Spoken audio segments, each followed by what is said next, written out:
ಯೋಗ್ಯರಾದರು. ಯಾಕಂದ್ರೆ ನಿಮ್ಮಂಥ ಜ್ಞಾನಿಗಳು ಯಾವಾಗ ಬಂದ್ರಿ? ಯಾಕಂದ್ರೆ ಬೇಕು ಅಂತ ಹೇಳಿದ್ರೆ ಸಿಗದವು, ಯಾವತ್ತೂ ಸಿಗುವುದೇ ಇಲ್ಲ. ನೀವು ಅಂಥವ್ರು ನೀವಾಗಿ ಇವತ್ತು ಬಂದಿದ್ದೀರಿ ನನ್ನನ್ನು ಉದ್ಧಾರ ಮಾಡಲಿಕ್ಕೋಸ್ಕರ. ನಿಮ್ಮ ಸ್ಮರಣೆ ಮಾಡಿದರೆ ಸಾಕು. ಯೇಷಾಂ ಸಂಸ್ಮರಣಾತ್ ಪುಂಸಃ ಸದ್ಯ ಶುದ್ಧಂತಿ ವೈ ಗೃಹ. ಶುಕಾಚಾರ್ಯರ ಸ್ಮರಣೆ ಮಾಡಿದರೆ ಸಾಕು, ನಮ್ಮ ಮನೆಗಳೆಲ್ಲ ಶುದ್ಧವಾಗ್ತದೆ. ಅಂದ್ರೆ ನೋಡಿ, ಇವಾಗ ಶುಕಾಚಾರ್ಯರ ಸ್ಮರಣೆ ಮಾಡ್ತಾ ಇದ್ದೇವೆ, ದೇವಸ್ಥಾನ ಪವಿತ್ರ ಇದೆ. ಹೀಗೆ ಶುಕಾಚಾರ್ಯರ ಸ್ಮರಣೆಯೇ ಪವಿತ್ರಗೊಳಿಸುವಂತಹದ್ದು ಅಂತ ನೀವು ಬಂದಿದ್ದೀರಿ. ನಿಮ್ಮ ಬಳಿ ನಾನು ಇಷ್ಟೇ ಪ್ರಶ್ನೆಯನ್ನು ಕೇಳ್ತಾ ಇರುವಂಥದ್ದು. ಯಾಕಂದರೆ ನಿಮ್ಮಂಥ ಜ್ಞಾನಿಗಳು ಬಂದಾಗ ತಿಳ್ಕೊಳ್ಬೇಕು, ಆದಷ್ಟು ದೇವರ ಬಗ್ಗೆ ಕೇಳಿ ತಿಳ್ಕೊಳ್ಬೇಕು. ಏನಂತ ಹೇಳಿದ್ರೆ, ಪುರುಷಸ್ಯೇಹ ಯತ್ಕಾರ್ಯಂ ನಿಯಮಾಣಸ್ಯ ಸರ್ವದಾ. ಸಾಯಲಿಕ್ಕೆ ಹೊರಟಿರುವಂತಹ ಮನುಷ್ಯನಿಗೆ ಇಲ್ಲೇನು ಕೆಲಸ ಇದೆ, ಇಲ್ಲೇನು ಮಾಡಬೇಕಾಗಿದೆ? ಯಚ್ಛ್ರೋತವ್ಯಂ ಅಥೋ ಜಪ್ಯಂ ಯತ್ಕರ್ತವ್ಯಂ ರೂಪಿಸ್ತದ. ಕೇಳಬೇಕಾದದ್ದು ಏನಿದೆ? ಸಾಯಲಿಕ್ಕೆ ಹೊರಟಿರುವಂತಹ ವ್ಯಕ್ತಿ ಇಲ್ಲಿ ಕೇಳಬೇಕಾದದ್ದು ಏನಿದೆ? ಜಪ ಮಾಡಬೇಕಾದದ್ದು ಏನಿದೆ? ಯತ್ಕರ್ತವ್ಯಂ ರೂಪಿಸ್ತದ. ಇನ್ನೇನು ಕರ್ತವ್ಯಗಳಿದೆ? ಸ್ಮರ್ತವ್ಯಂ ಭಜನೀಯಂ ವಾ ಬ್ರೂಹಿ ಯದ್ವಾ ವಿಪರ್ಯಯಂ. ಏನು ಸ್ಮರಣೆ ಮಾಡುವುದಿದೆ ಇವೆಲ್ಲ ತಿಳಿಸ್ಬೇಕು, ಅಥವಾ ಇದಕ್ಕಿಂತ ಬೇರೆ ಏನಾದರೂ ಇದೆಯಾ, ಅಥವಾ ಏನೂ ಮಾಡಬೇಕಾದ ಅವಶ್ಯಕತೆಯೇ ಇಲ್ವಾ? ಹೀಗೆ ಇದ್ಬಿಡೋಣ ಸಾಕ? ಏನು ಅಂತ ನಮಗೆ ತಿಳಿಸಬೇಕಾಗಿದೆ. ಸಾಯಲಿಕ್ಕೆ ಹೊರಟಿರುವಂತಹ ವ್ಯಕ್ತಿ ಮಾಡಬೇಕಾದ ಕರ್ತವ್ಯಗಳೇನು ಅನ್ನೋದನ್ನು ನಮಗೆ ತಿಳಿಸಿಕೊಡ್ಬೇಕು ನೀವು ಅಂತ ಹೇಳಿ ಶುಕಾಚಾರ್ಯರ ಬಳಿ ಈ ಪರೀಕ್ಷಿತ ತಾನು ಪ್ರಾರ್ಥನೆಯನ್ನು ಮಾಡಿಕೊಳ್ತಾ ಇದ್ದಾನೆ. ನೋಡಿ, ನಿಜವಾಗಿಯೂ ಕೂಡ ಇದು ಕೇವಲ ಪರೀಕ್ಷಿತನ ಪ್ರಶ್ನೆ ಅಲ್ಲ, ಮತ್ತೆ ಪ್ರತಿಯೊಬ್ಬ ವ್ಯಕ್ತಿಯ ಪ್ರಶ್ನೆ ಆಗ್ತದೆ. ಯಾಕಂದರೆ ಪ್ರತಿಯೊಬ್ಬರು ಕೂಡ ಸಾಯಲಿಕ್ಕೆ ಹೊರಟವು. ಮಹಾಭಾರತ ಹೇಳ್ತದೆ, ಒಬ್ಬ ವ್ಯಕ್ತಿ ಯಾವಾಗ ಹುಟ್ಟುತ್ತಾನೆ ಅವನೊಟ್ಟಿಗೆ ಹುಟ್ಟಿಕೊಳ್ಳುವುದು ಅವನ ಸಾವು.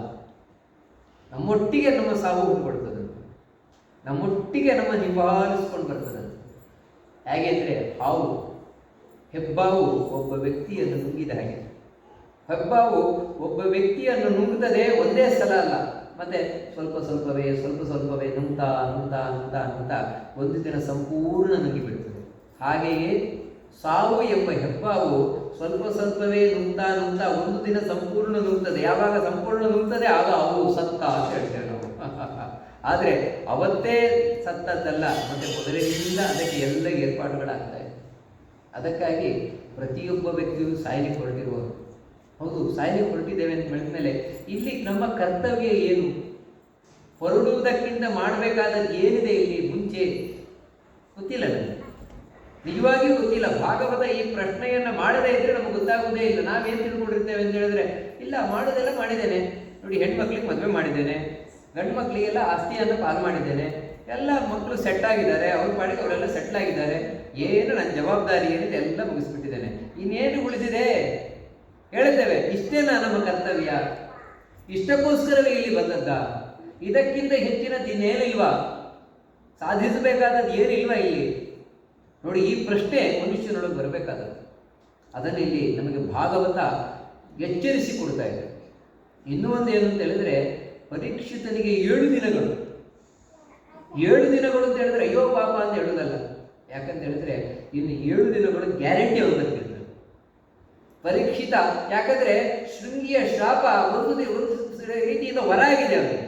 ಯಾಕಂದ್ರೆ 7 ದಿನದ ಮಧ್ಯದಲ್ಲಿ ಸಾವು ಅವನ ಹತ್ರ ಬರೋಲ್ಲ. ನಮಗೆ ಇನ್ನು 7 ಗಂಟೆ ಗ್ಯಾರಂಟಿ ಇದೆ.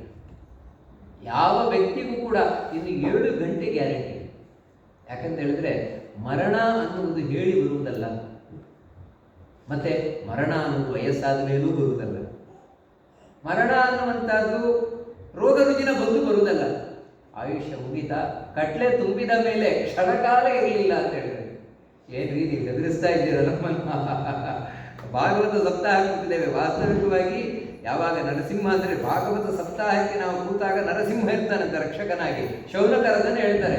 ಶೌನಕರು 82 ವರ್ಷದ ಒಂದು ಯಾಗದಲ್ಲಿ, ಸತ್ರ ಯಾಗದಲ್ಲಿ ಇವಾಗ ನಿರತರಾಗಿದ್ದಾರೆ. ಅವ್ರು ಹೇಳ್ತಾರೆ ಇಲ್ಲಿಗೆ ಸಾವು ಬರೋಲ್ಲ ಅಂತ ಹೇಳ್ತಾರೆ. ಅವ್ರು ಹೇಳುದು ಯಾಕಂತ ಹೇಳಿದ್ರೆ, ನಾನು ಮೃತ್ಯುರೀಶ್ವರನು, ಮೃತ್ಯುವಿಗೂ ಮೃತ್ಯುವಾದಂತಹ ನರಸಿಂಹನ ನಾವೆಲ್ಲಿ ಪ್ರತಿಷ್ಠೆ ಮಾಡಿದ್ದೇವೆ, ಅದಕ್ಕಾಗಿ ಸಾವು ಬರುವುದಿಲ್ಲ ಅಂತ. ಹಾಗಿದ್ರೂ ಕೂಡ ಮಹಾಭಾರತ ಹೇಳ್ತದೆ, ಧರ್ಮಾಚರಣೆಯನ್ನು ಯಾರು ಮಾಡಬೇಕು ಅಂತ ಹೇಳಿದ್ರೆ ಗೃಹೀತ ಇವ ಕೇಶೇಶು. ಸಾವು ನಮ್ಮ ಕೂದಲನ್ನು ಹಿಡ್ಕೊಂಡಿದೆ ಅಂತ ಹೆದರುಕೊಂಡು ಧರ್ಮ ಕಾರ್ಯವನ್ನು ಮಾಡಬೇಕಂತೆ. ಅದಕ್ಕೆ ನಾಳೆ ಮಾಡುವ ಕೆಲಸ ಹಿಂದೆ ಮಾಡು. ಕಾರಣ ಏನಂದ್ರೆ ನಾಳೆ ಇರುವುದಿಲ್ಲ. ಆ ರೀತಿ ಅದಕ್ಕಾಗಿ ಮನುಷ್ಯನಿಗೆ ಆದಷ್ಟು ಭಯ, ಯಾವಾಗ ಸಾವು ಅನ್ನೋದು ನನ್ನ ಹಿಂದೆ ಇದೆ ಅಂತ ಗೊತ್ತಾಗುತ್ತೆ, ಆಗಲೇ ಅವನಿಗೆ ಧರ್ಮದ ವಿಷಯದಲ್ಲಿ ಜಾಗೃತಿ ಬರುತ್ತೆ. ಆ ರೀತಿ ಪರೀಕ್ಷಿತ ಪ್ರಶ್ನೆ ಮಾಡ್ತಾ ಇದ್ದಾನೆ. ಈ ಪರೀಕ್ಷಿತನ ಪ್ರಶ್ನೆ ನಮ್ಮೆಲ್ಲರ ಪ್ರಶ್ನೆ. ಈ ಮನುಷ್ಯ ಜನ್ಮ ಯಾವ ರೀತಿ ಸಾರ್ಥಕ ಆಗುತ್ತೆ?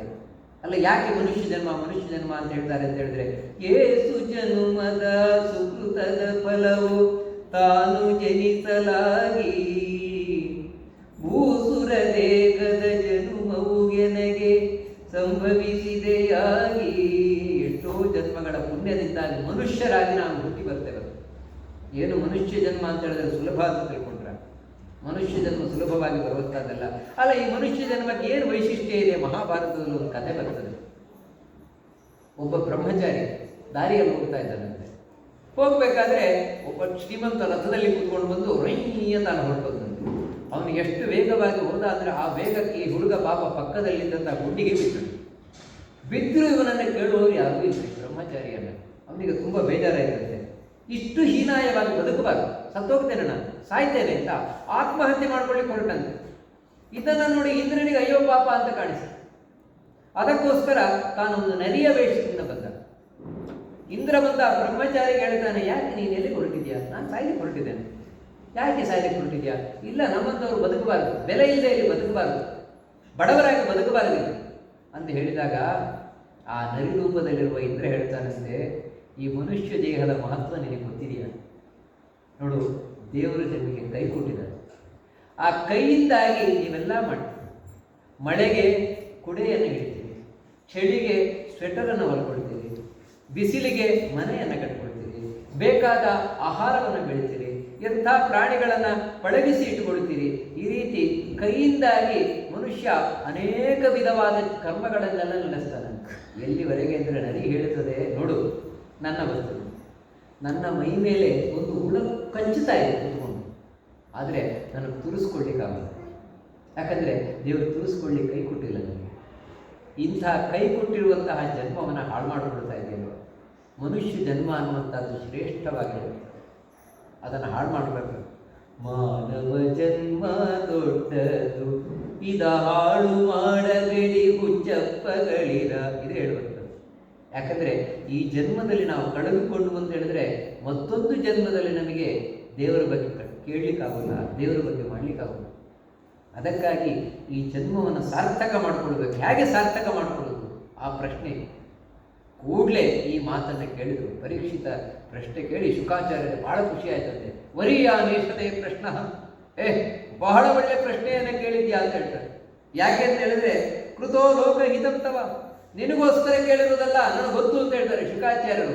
ಇದು ನಿನಗಾಗಿ ಕೇಳಿದ ಪ್ರಶ್ನೆ ಅಲ್ಲ, ಜಗತ್ತಿಗಾಗಿ ಕೇಳಿದ ಪ್ರಶ್ನೆ, ಜಗತ್ತಿನ ಜನರಿಗಾಗಿ ಕೇಳಿದ ಪ್ರಶ್ನೆ. ನೀನು ಖಂಡಿತವಾಗಿಯೂ ಕೂಡ ಆತ್ಮವಿಸಮ್ಮತ ಪುಂಸ ಶ್ರೋತವ್ಯಾದಿಶಿ ಪರಹ, ನಿಜವಾಗಿಯೂ ಕೂಡ ಜ್ಞಾನಿಗಳಿಗೆ ಮೆಚ್ಚುಗೆಯಾದ ಪ್ರಶ್ನೆ. ನಿಜವಾಗಿಯೂ ಕೂಡ ಮನುಷ್ಯ ಏನು ಮಾಡಬೇಕು?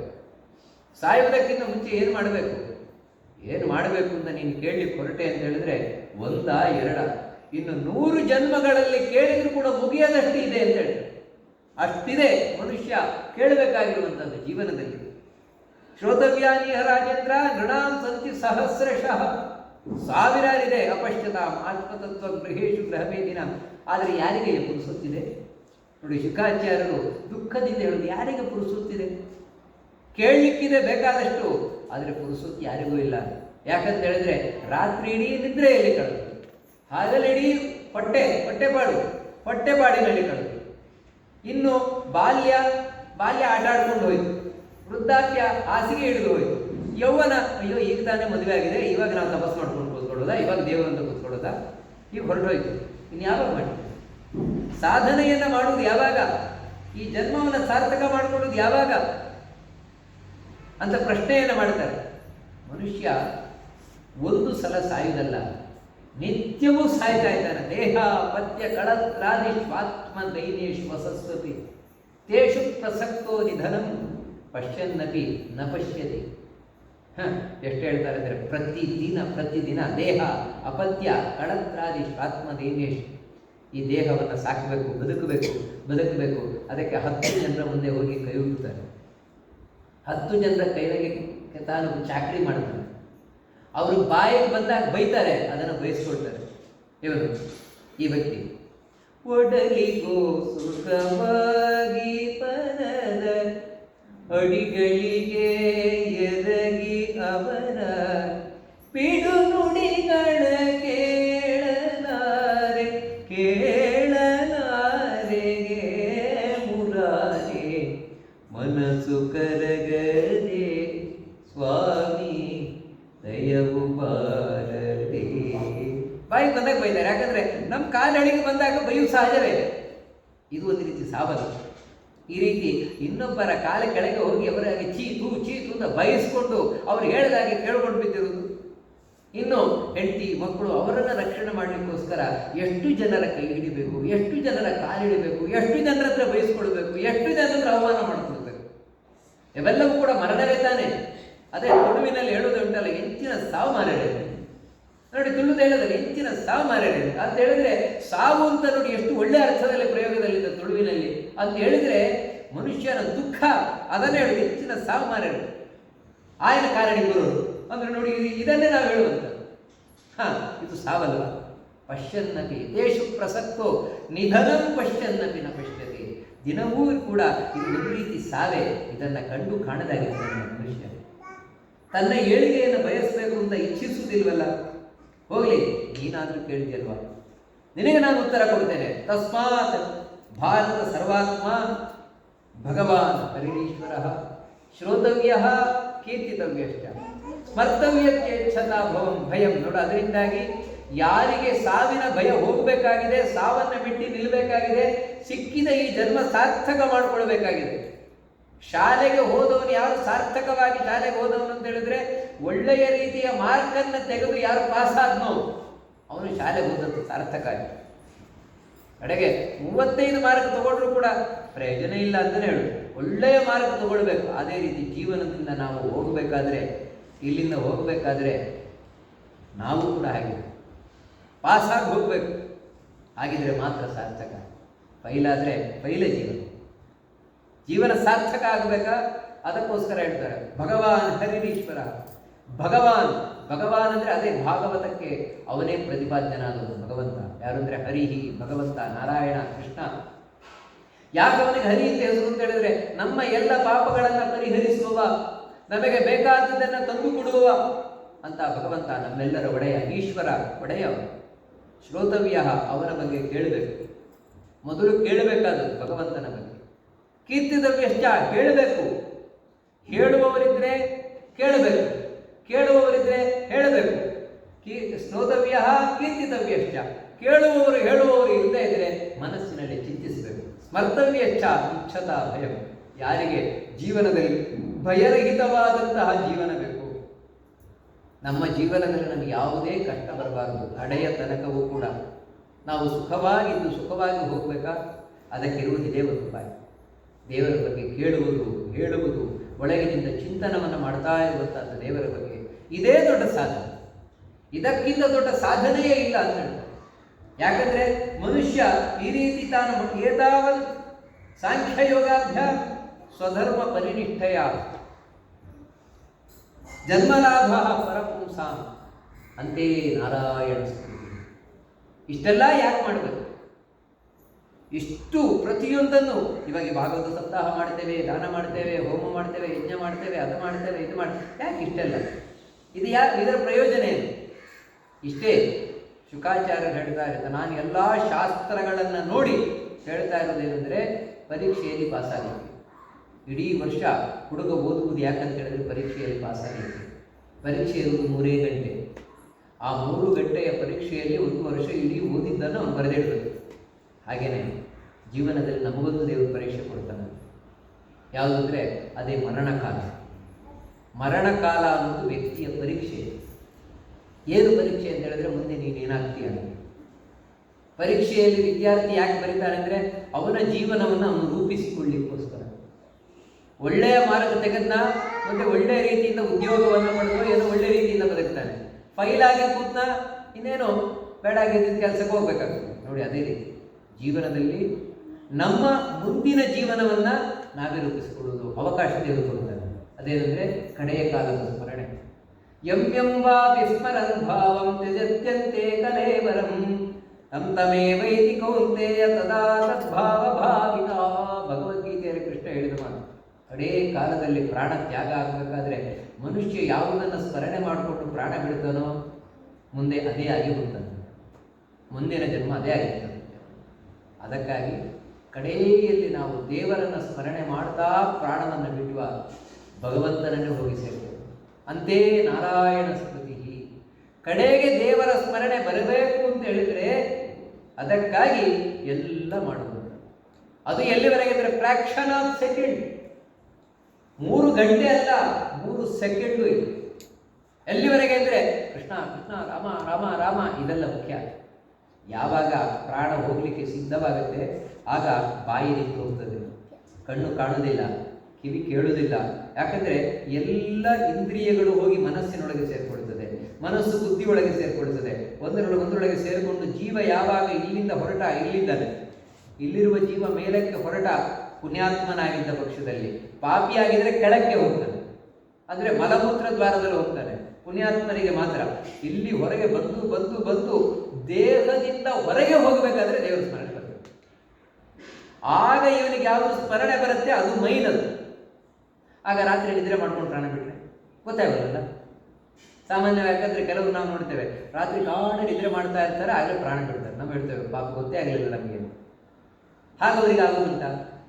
ಮಧ್ವಾಚಾರ್ಯರು ಸ್ಪಷ್ಟ ಹೇಳ್ತಾರೆ, ಯಾವುದೇ ವ್ಯಕ್ತಿಗೂ ಕೂಡ ಪ್ರಾಣ ಹೋಗಬೇಕಾದ್ರೆ ಕೋಮಾ ಸ್ಟೇಜಲ್ಲಿ ಪ್ರಾಣ ಹೋಗೋದಿಲ್ಲ.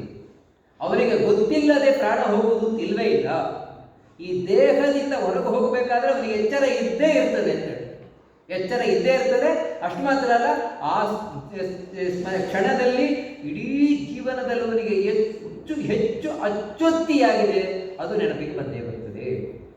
ಸದಾ ತದ್ಭಾವ ಭಾವಿತಃ, ಅವನಿಗೆ ಜೀವನದಲ್ಲಿ ಅತ್ಯಂತ ಅಚ್ಚೊತ್ತಿರುವಂಥದ್ದು, ಅಂದರೆ ಹೆಚ್ಚು ಹಂಚಿಕೊಂಡಿರುವಂಥದ್ದು ಅದೇ ಕಡೆಗಾಲದಲ್ಲಿ ನೆನಪಿಗೆ ಬರುತ್ತೆ ನೋಡಿ. ಅದಕ್ಕಾಗಿ ನಾವು ದೇವರನ್ನೇ ಹಂಚಿಕೊಳ್ಬೇಕಾ, ಅದಕ್ಕಾಗಿ ದೇವರ ಬಗ್ಗೆನೇ ಮಾಡ್ತಾ ಇದ್ದಾರೆ ಎಲ್ಲವೂ ನೋಡಿ. ಇದೇ ಹೇಳುವಂಥದ್ದು, ಅಂತ್ಯಕಾಲದಲ್ಲಿ ಚಿಂತಿಸೋ ಹಾಗೆ ನಾರಾಯಣ ನಿನ್ನ ನಾಮದ ಸ್ಮರಣೀಯ ಸಾರಾಮೃತವು ಎನ್ನ ನಾಲಿಗೆಗೆ ಬರಲಿ ನಾರಾಯಣ. ಇದೇ ಹೇಳುವಂತ ಅಂತ್ಯಕಾಲದಲ್ಲಿ ಚಿಂತಿಸುವಾಗ ಕಡೇ ಕಾಲದಲ್ಲಿ ದೇವರ ಸ್ಮರಣೆ ಬರಬೇಕು. ಇಡೀ ಜನ್ಮದಲ್ಲಿ ನಾನು ಏನು ಮಾಡಿದೆ ಅಂತ ಮುಖ್ಯ ಅಲ್ಲ, ಕಡೇ ಕಾಲದಲ್ಲಿ ದೇವರ ಸ್ಮರಣೆ ಬರೋದು ಮುಖ್ಯ. ಅಷ್ಟೇ ತಾನೇ. ಹಾಗಿದ್ರೆ ಕಡೆಗೆ ದೇವರ ಸ್ಮರಣೆ ಮಾಡಿದರೆ ಸರಿ, ಈಗಲಿಂದಲೇ ಆಗ ಒದ್ದಾಡ್ಕೊಂಡು ಬರಬೇಕು, ಅವಶ್ಯಕತೆ ಇಲ್ಲ. ಅದಕ್ಕೆ ಹೇಳ್ತಾರೆ, ಬರದಿಗಮನ ಭಟರು ಬಂದು ಹೊರಡಿಯೆಂದು ಮೇಟಿ ಮುರಿಯೇ ಕೊರಳಿಗಾತ್ಮ ಸೇರಿದಾಗ ಹರಿಯ ನಾಮವದಗದು. ಕೊರಳಿಗಾತ್ಮ ಸೇರಿದಾಗ ಹರಿಯ ನಾಮವದಗದು. ರಾಮ ರಾಮ ರಾಮ ಸೀತಾ ರಾಮ ಎನ್ನಿರು. ಕಡೆ ಕಾಲದಲ್ಲಿ ಮಾಡ್ತೇನೆ ಅಂದರೆ ಬರುವುದಿಲ್ಲ. ಯಾಕಂದರೆ ಅಭ್ಯಾಸ ಬೇಕು. ಯಾಕಂದರೆ ಅಲ್ಲಿ ಪುರುಸೊತ್ತಿಲ್ಲ, ನೆನಪು ಮಾಡಿಕೊಳ್ಳಿಕ್ಕೆ ಪುರುಸೊತ್ತಿಲ್ಲ. ಇವಾಗ ಹೋಗ್ತಾ ಇದ್ದೇನೆ, ಓಡ್ತಾ ಇರಬೇಕಾದ್ರೆ ದಡ್ಡ ಬಿದ್ದ ಕೂಡಲೇ ನಮಗೆ ಬರುವುದೇನು, ಅಯ್ಯಪ್ಪೋ ಅಯ್ಯಮ್ಮೋ ಅಂತ ಬರ್ತದೆ, ನಮಗೆ ಕೂಡಲೇ ನೆನಪಾಗುವುದೇ ಅದು. ಆದರೆ ನೋಡಿ, ಈ ರೀತಿ ಓಡ್ತಾ ಬಿದ್ದಾಗಲೂ ಕೃಷ್ಣ ಗೋವಿಂದ ನಾರಾಯಣ ಅಂತ ಬರ್ತದೆ. ಹೀಗೆ ಅಂದರೆ ನೋಡಿ, ಆಗ ನಮ್ಮ ಮನಸ್ಸು ನಮ್ಮ ಅಧೀನವಾಗಿರಲ್ಲ. ವರ್ಷಗಳ ಕಾಲ ಬದುಕಿರ್ತೇನೆ ತಿಳ್ಕೊಳ್ಳೋಣ, ಆಮೇಲೆ ಅದಕ್ಕೆ ಸರಿಯಾಗಿ ವರವನ್ನು ಕೇಳೋಣ ಅಂತೇಳಿ ನಾನು ನಿಮ್ಗೆ ಎಷ್ಟು ವರ್ಷಗಳ ಕಾಲ ಬದುಕಿರ್ತೇನೆ ಅಂತ ಕೇಳಿದೆ. ಅದಕ್ಕೆ ಅವರು ಹೇಳಿದರು, ದೇವತೆಗಳು, 1 ಮುಹೂರ್ತ ಮಾತ್ರ ನಿನಗಿನ್ನು ಆಯುಷ್ಯ ಇರುವುದು, ಅಂದರೆ 3/4 ಗಂಟೆ ಅಷ್ಟೇ ನಿನಗೆ ಆಯುಷ್ಯ ಇರುವುದು ಅಂತ ಹೇಳಿದೆ. ಆ ಖಡ್ವಾಂಗದ ಆ ಕಡೆಯ 3/4 ಗಂಟೆಯಲ್ಲಿ ಎಲ್ಲವನ್ನ ತೊರೆದಂತೆ, ಭಗವಂತನಲ್ಲೇ ಮನಸ್ಸನ್ನು ನೆಟ್ಟಂತೆ, ಭಗವಂತನನ್ನೇ ಸ್ಮರಣೆ ಮಾಡ್ತಾ ಕಡೆಗೆ ದೇವರನ್ನು ಸ್ಮರಿಸ್ತಾ ಪ್ರಾಣವನ್ನು ಬಿಟ್ಟು ಭಗವಂತನನ್ನು ಹೋಗಿ ಸೇರಿದಂತೆ. ಹೀಗೆ ದೇವರನ್ನು ಪಡೆಯಲಿಕ್ಕೆ ವರ್ಷದ ಆಯುಷ್ಯ ಮುಖ್ಯ ಅಲ್ಲ, ಮತ್ತೆ ಮನಸ್ಸು ದೇವರಲ್ಲಿ ನೆಡುವುದು ಮುಖ್ಯ. ಅಂತ ಹೇಳ್ತಾ, ಯಾರು ಭಗವಂತನನ್ನ ಈ ರೀತಿ ಸ್ಮರಣೆ ಮಾಡ್ತಾ ಪ್ರಾಣ ಬಿಡ್ತಾರೋ ಹೇಗೆ ಅದನ್ನೆಲ್ಲ ವಿವರಿಸಿಕೊಂಡು ಬರ್ತಾರೆ ಶುಕಾಚಾರ್ಯರು.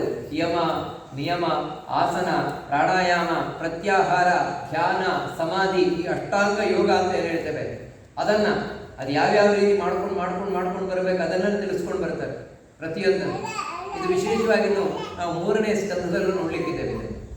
ಯಮ, ನಿಯಮ, ಪ್ರಾಣಾಯಾಮ, ಆಸನ ಮುಂತಾದವುಗಳೆಲ್ಲ ಇಷ್ಟೆಲ್ಲ ಆಗಿ ತಾನು ಸಮಾಧಿ ಅವಸ್ಥೆಯಲ್ಲಿ ಒಳಗಿನಿಂದ ದೇವರನ್ನ ಕಾಣ್ತಾನೆ. ದೇವರನ್ನ ಕಾಣುವುದು ಕೂಡ 2 ರೀತಿಯಿಂದ. ಒಂದೇನಂತ ಹೇಳಿದ್ರೆ, ಇಡೀ ಬ್ರಹ್ಮಾಂಡದಲ್ಲಿಯೇ ದೇವರು ತುಂಬಿಕೊಂಡಿದ್ದಾನೆ. ಈ ಬ್ರಹ್ಮಾಂಡವೇ ದೇವರ ಮೂರ್ತಿ. ನಾವು ಯಾವ ರೀತಿ ದೇವಸ್ಥಾನದಲ್ಲಿ ದೇವರ ಮೂರ್ತಿಯನ್ನು ನೋಡುತ್ತೇವೆ, ಆ ರೀತಿ ಇಡೀ ಜಗತ್ತಿನಲ್ಲಿಯೇ ದೇವರ ಮೂರ್ತಿ ವ್ಯಾಪಿಸಿಕೊಂಡಿದೆ ಅಂತ ಹೇಳಿ ಭರ್ತಿಯೊಂದನ್ನು ಇವಾಗ ಉದಾಹರಣೆ ಹೇಳೋದಾದ್ರೆ, ಈ ನದಿಗಳೆಲ್ಲ ಏನಿದ್ದೇವೆ ದೇವರ ನರನಾಡಿಗಳು. ಈ ರೀತಿ ಚಿಂತನೆಯನ್ನು ಮಾಡ್ತಾ ಹೋಗುವಂಥದ್ದು. ಈ ರೀತಿ ಒಂದೊಂದು ಲೋಕಗಳು, ಭಗವಂತನ ಕಾಲು ಒಂದು ಲೋಕ, ತೊಡೆ ಒಂದು ಲೋಕ, ನಾಭಿ ಒಂದು ಲೋಕ, ಈ ರೀತಿ ಚಿಂತನೆಯನ್ನು ಮಾಡ್ತಾ ಬರುವುದು. ಇದು ಭಗವಂತನ ವಿರಾಟ್ ರೂಪದ ಚಿಂತನೆ. ಇನ್ನು ಕೆಲವು ಯೋಗಿಗಳು ಒಳಗಿನಿಂದ ದೇವರ ಚಿಂತನೆಯನ್ನು ಮಾಡ್ತಾರೆ, ಒಳಗಿನಿಂದ ದೇವರ ರೂಪವನ್ನು ಚಿಂತನೆ ಮಾಡ್ತಾರಂತೆ. ಈ ರೀತಿ ಮಾಡಿ ದೇವರನ್ನ ಕಾಣ್ತಾ ಅವರು ತಮ್ಮ ಸಾವನ್ನು ತಾವು ಗೆದ್ದು ನಿಲ್ತಾರೆ ಯೋಗಿಗಳಾದವರು. ಮತ್ತೇನಂದ್ರೆ, ಇಲ್ಲಿ ಪ್ರಾರಬ್ಧ ಇರುವಷ್ಟು ಕಾಲ ತಾವಿರ್ತಾರೆ, ಆಮೇಲೆ ತಾವಾಗಿ ಪ್ರಾಣವನ್ನು ಬಿಟ್ಟು ಹೋಗ್ತಾರೆ. ಭಾಗವತದ 2ನೇ ಸ್ಕಂದ ಅದನ್ನು ಕೂಡ ತಿಳಿಸಿಕೊಡುತ್ತದೆ. ಪ್ರಾಣವನ್ನು ಒಬ್ಬ ಯೋಗಿಗಳು ಯಾವ ರೀತಿ ಬಿಡ್ತಾರೆ ಅದನ್ನು ತಿಳಿಸ್ಕೊಂಡು ಹೋಗ್ತದೆ. ಇಂದ್ರಿಯಗಳು, ಮನಸ್ಸಿನಲ್ಲಿ ಇದನ್ನೆಲ್ಲ ನಂತರ ಪ್ರಾಣ, ಅಪಾನ, ವ್ಯಾನ, ಉದಾನ, ಸಮಾನ 5 ವಾಯುಗಳು ನಮ್ಮೊಳಗೆ ಒಂದರೊಳಗೊಂದು ಸೇರಿಸಿಕೊಂಡು ಬರ್ತಾರೆ. ಪ್ರಾಣ, ಅಪಾನ, ವ್ಯಾನ, ಸಮಾನ ಇಷ್ಟನ್ನು ಉದಾನ ವಾಯುವಿನಲ್ಲಿ ಸೇರಿಸ್ತಾರೆ. ಉದಾನ ವಾಯು ಇಲ್ಲಿದೆ ಅಂದರೆ ಜೀವ ಎಲ್ಲಿದ್ದಾನೆ. ಇವಾಗ ನಾನು ಎಲ್ಲಿದ್ದೇನೆ ಅಂದರೆ ಇಲ್ಲಿಗೆ ಹೋಗುದು ಕೈ. ನಾನಿಲ್ಲಿ ನಾನು ಯಾಕಂದರೆ ನಾನು ಇಲ್ಲೇ ಇರೋದು. ಅಂದರೆ ಇಲ್ಲಿ ನಾನು ಹೇಗಿದ್ದೇನೆ, ಇಲ್ಲಿಗೆ ಆಗ್ಬೋಗಲ್ಲ ಅಂದರೆ ಇಲ್ಲಿ ನಮ್ಮನ್ನು ವ್ಯಾನವಾಯು ಹಿಡ್ಕೊಂಡಿದ್ದಾನೆ. ಉದಾನವಾಯು ಇಲ್ಲಿ ಹಿಡ್ಕೊಂಡಿದ್ದಾನೆ ಗಟ್ಟಿಯಾಗಿ. ಆ ಉದಾನವಾಯು ಒಂಚೂರು ಚಲಿಸಿದ ಅಂತ ಹೇಳಿದ್ರೆ ಅದೇ ಹಾರ್ಟ್ ಅಟ್ಯಾಕ್ ಆಗುತ್ತೆ. ಉದಾನವಾಯು ಇಲ್ಲಿ ಗಟ್ಟಿ ಹಿಡ್ಕೊಂಡಿದ್ದಾನೆ. ಆ ಉದಾನವಾಯು ತಾನು ಹೊರಡ್ತಾನಂತೆ ದೇಹದಿಂದ. ಅದು ಯಾಕೆ ಹೊರಡ್ತಾನೆ? ಒಬ್ಬ ಯೋಗಿಯಾದವನು ಪ್ರಾಣದೇವರ ಅನುಗ್ರಹದಿಂದಾಗಿ, ಪ್ರಾಣಾಯಾಮದ ಬಲದಿಂದಾಗಿ ತಾನು ಮೇಲಕ್ಕೆ, ಅಂದರೆ ಮಧ್ಯದಲ್ಲಿ ಸುಷುಮ್ನಾ ನಾಡಿ ಇರ್ತಿದೆ ಮನುಷ್ಯನಲ್ಲಿ. ಏನು ನಾವು ಸ್ಪೈನಲ್ ಕಾರ್ಡ್ ಅಂತ ಹೇಳ್ತೇವೆ, ಅಂದರೆ ಹಿಂದಿನ ಬೆನ್ನುಮೂಳೆ. ಆ ಬೆನ್ನುಮೂಳೆಯ ಹಿಂಭಾಗದಲ್ಲಿ ನಾಡಿ ಒಂದು ಅದು ಹೋಗಿದೆ, ಸುಷುಮ್ನಾ ನಾಡಿ ಅಂತ, ಬಹಳ ಮುಖ್ಯವಾಗಿರುವಂತಹ ನಾಡಿ. ಅದು ಎಲ್ಲಿಂದ ಅಂದರೆ ಗುದದ್ವಾರದ ಹಿಂಭಾಗದಿಂದ ಪ್ರಾರಂಭ ಆಗ್ತದೆ, ನಡುನೆತ್ತಿಯವರೆಗೆ ಹಾದು ಹೋಗಿದೆ. ನಡುನೆತ್ತಿಯವರೆಗೆ, ನಡುನೆತ್ತಿಯಲ್ಲಿ ಒಂದು ಮೃದುವಾದ ಜಾಗ ಇದೆ, ಅದು ಆ ಬ್ರಹ್ಮರಂಧ್ರ ಅಂತ ಕರೀತಾರೆ. ಅದು ಸುಷುಮ್ನಾ ನಾಡಿಯ ಕಡೆ. ಈ ಸುಷುಮ್ನಾ ನಾಡಿಯಲ್ಲಿಯೇ ದೇವರಿರುವಂಥದ್ದು ಈ ಭಾಗದಲ್ಲಿ. ಆ ಸುಷುಮ್ನಾ ನಾಡಿಯಲ್ಲಿ ದೇವರ ಬಳಿಯಲ್ಲೇ ನಾನು ಅಂತ ಹೇಳ್ತಾ ಇರುವಂತಹ ಜೀವ ಇದೆ. ಹೇಗಿದೆ ಅಂತ ಹೇಳಿದ್ರೆ, ಆ ಭಗವಂತನನ್ನ ಕಾಲನ್ನು ಹಿಡ್ಕೊಂಡು ಪ್ರಾಣದೇವರಿದ್ದಾರಂತೆ. ಅದು ಉಸಿರಾಟ ಮಾಡ್ತಾ ಇರುವಂತಹ ಪ್ರಾಣದೇವರು. ಆ ಪ್ರಾಣದೇವರ ಕಾಲನ್ನು ಹಿಡ್ಕೊಂಡು ಜೀವ ಇದ್ದಾನೆ. ನಾನು ಹೇಳ್ತಾ ಇರುವಂತಹ ಜೀವ ಇದ್ದಾನೆ. ಈ ಸುಷುಮ್ನಾ ನಾಡಿಯಲ್ಲಿ ಪ್ರಾಣ ಹೋಗುವುದು. ಅದರ ಆ ಕಡೆ ಈ ಕಡೆ 2 ನಾಡಿಗಳಿದೆ, ಇಡಾಪಿಂಗಳ ಅಂತ ನೋಡಿ. ಅದು ಹೇಗೆಂದ್ರೆ ಹೀಗೆ ಬಿಲ್ಲಿನ ಆಕಾರದಲ್ಲಿ ಇಡಾಪಿಂಗಳ ನಾಡಿಗಳು.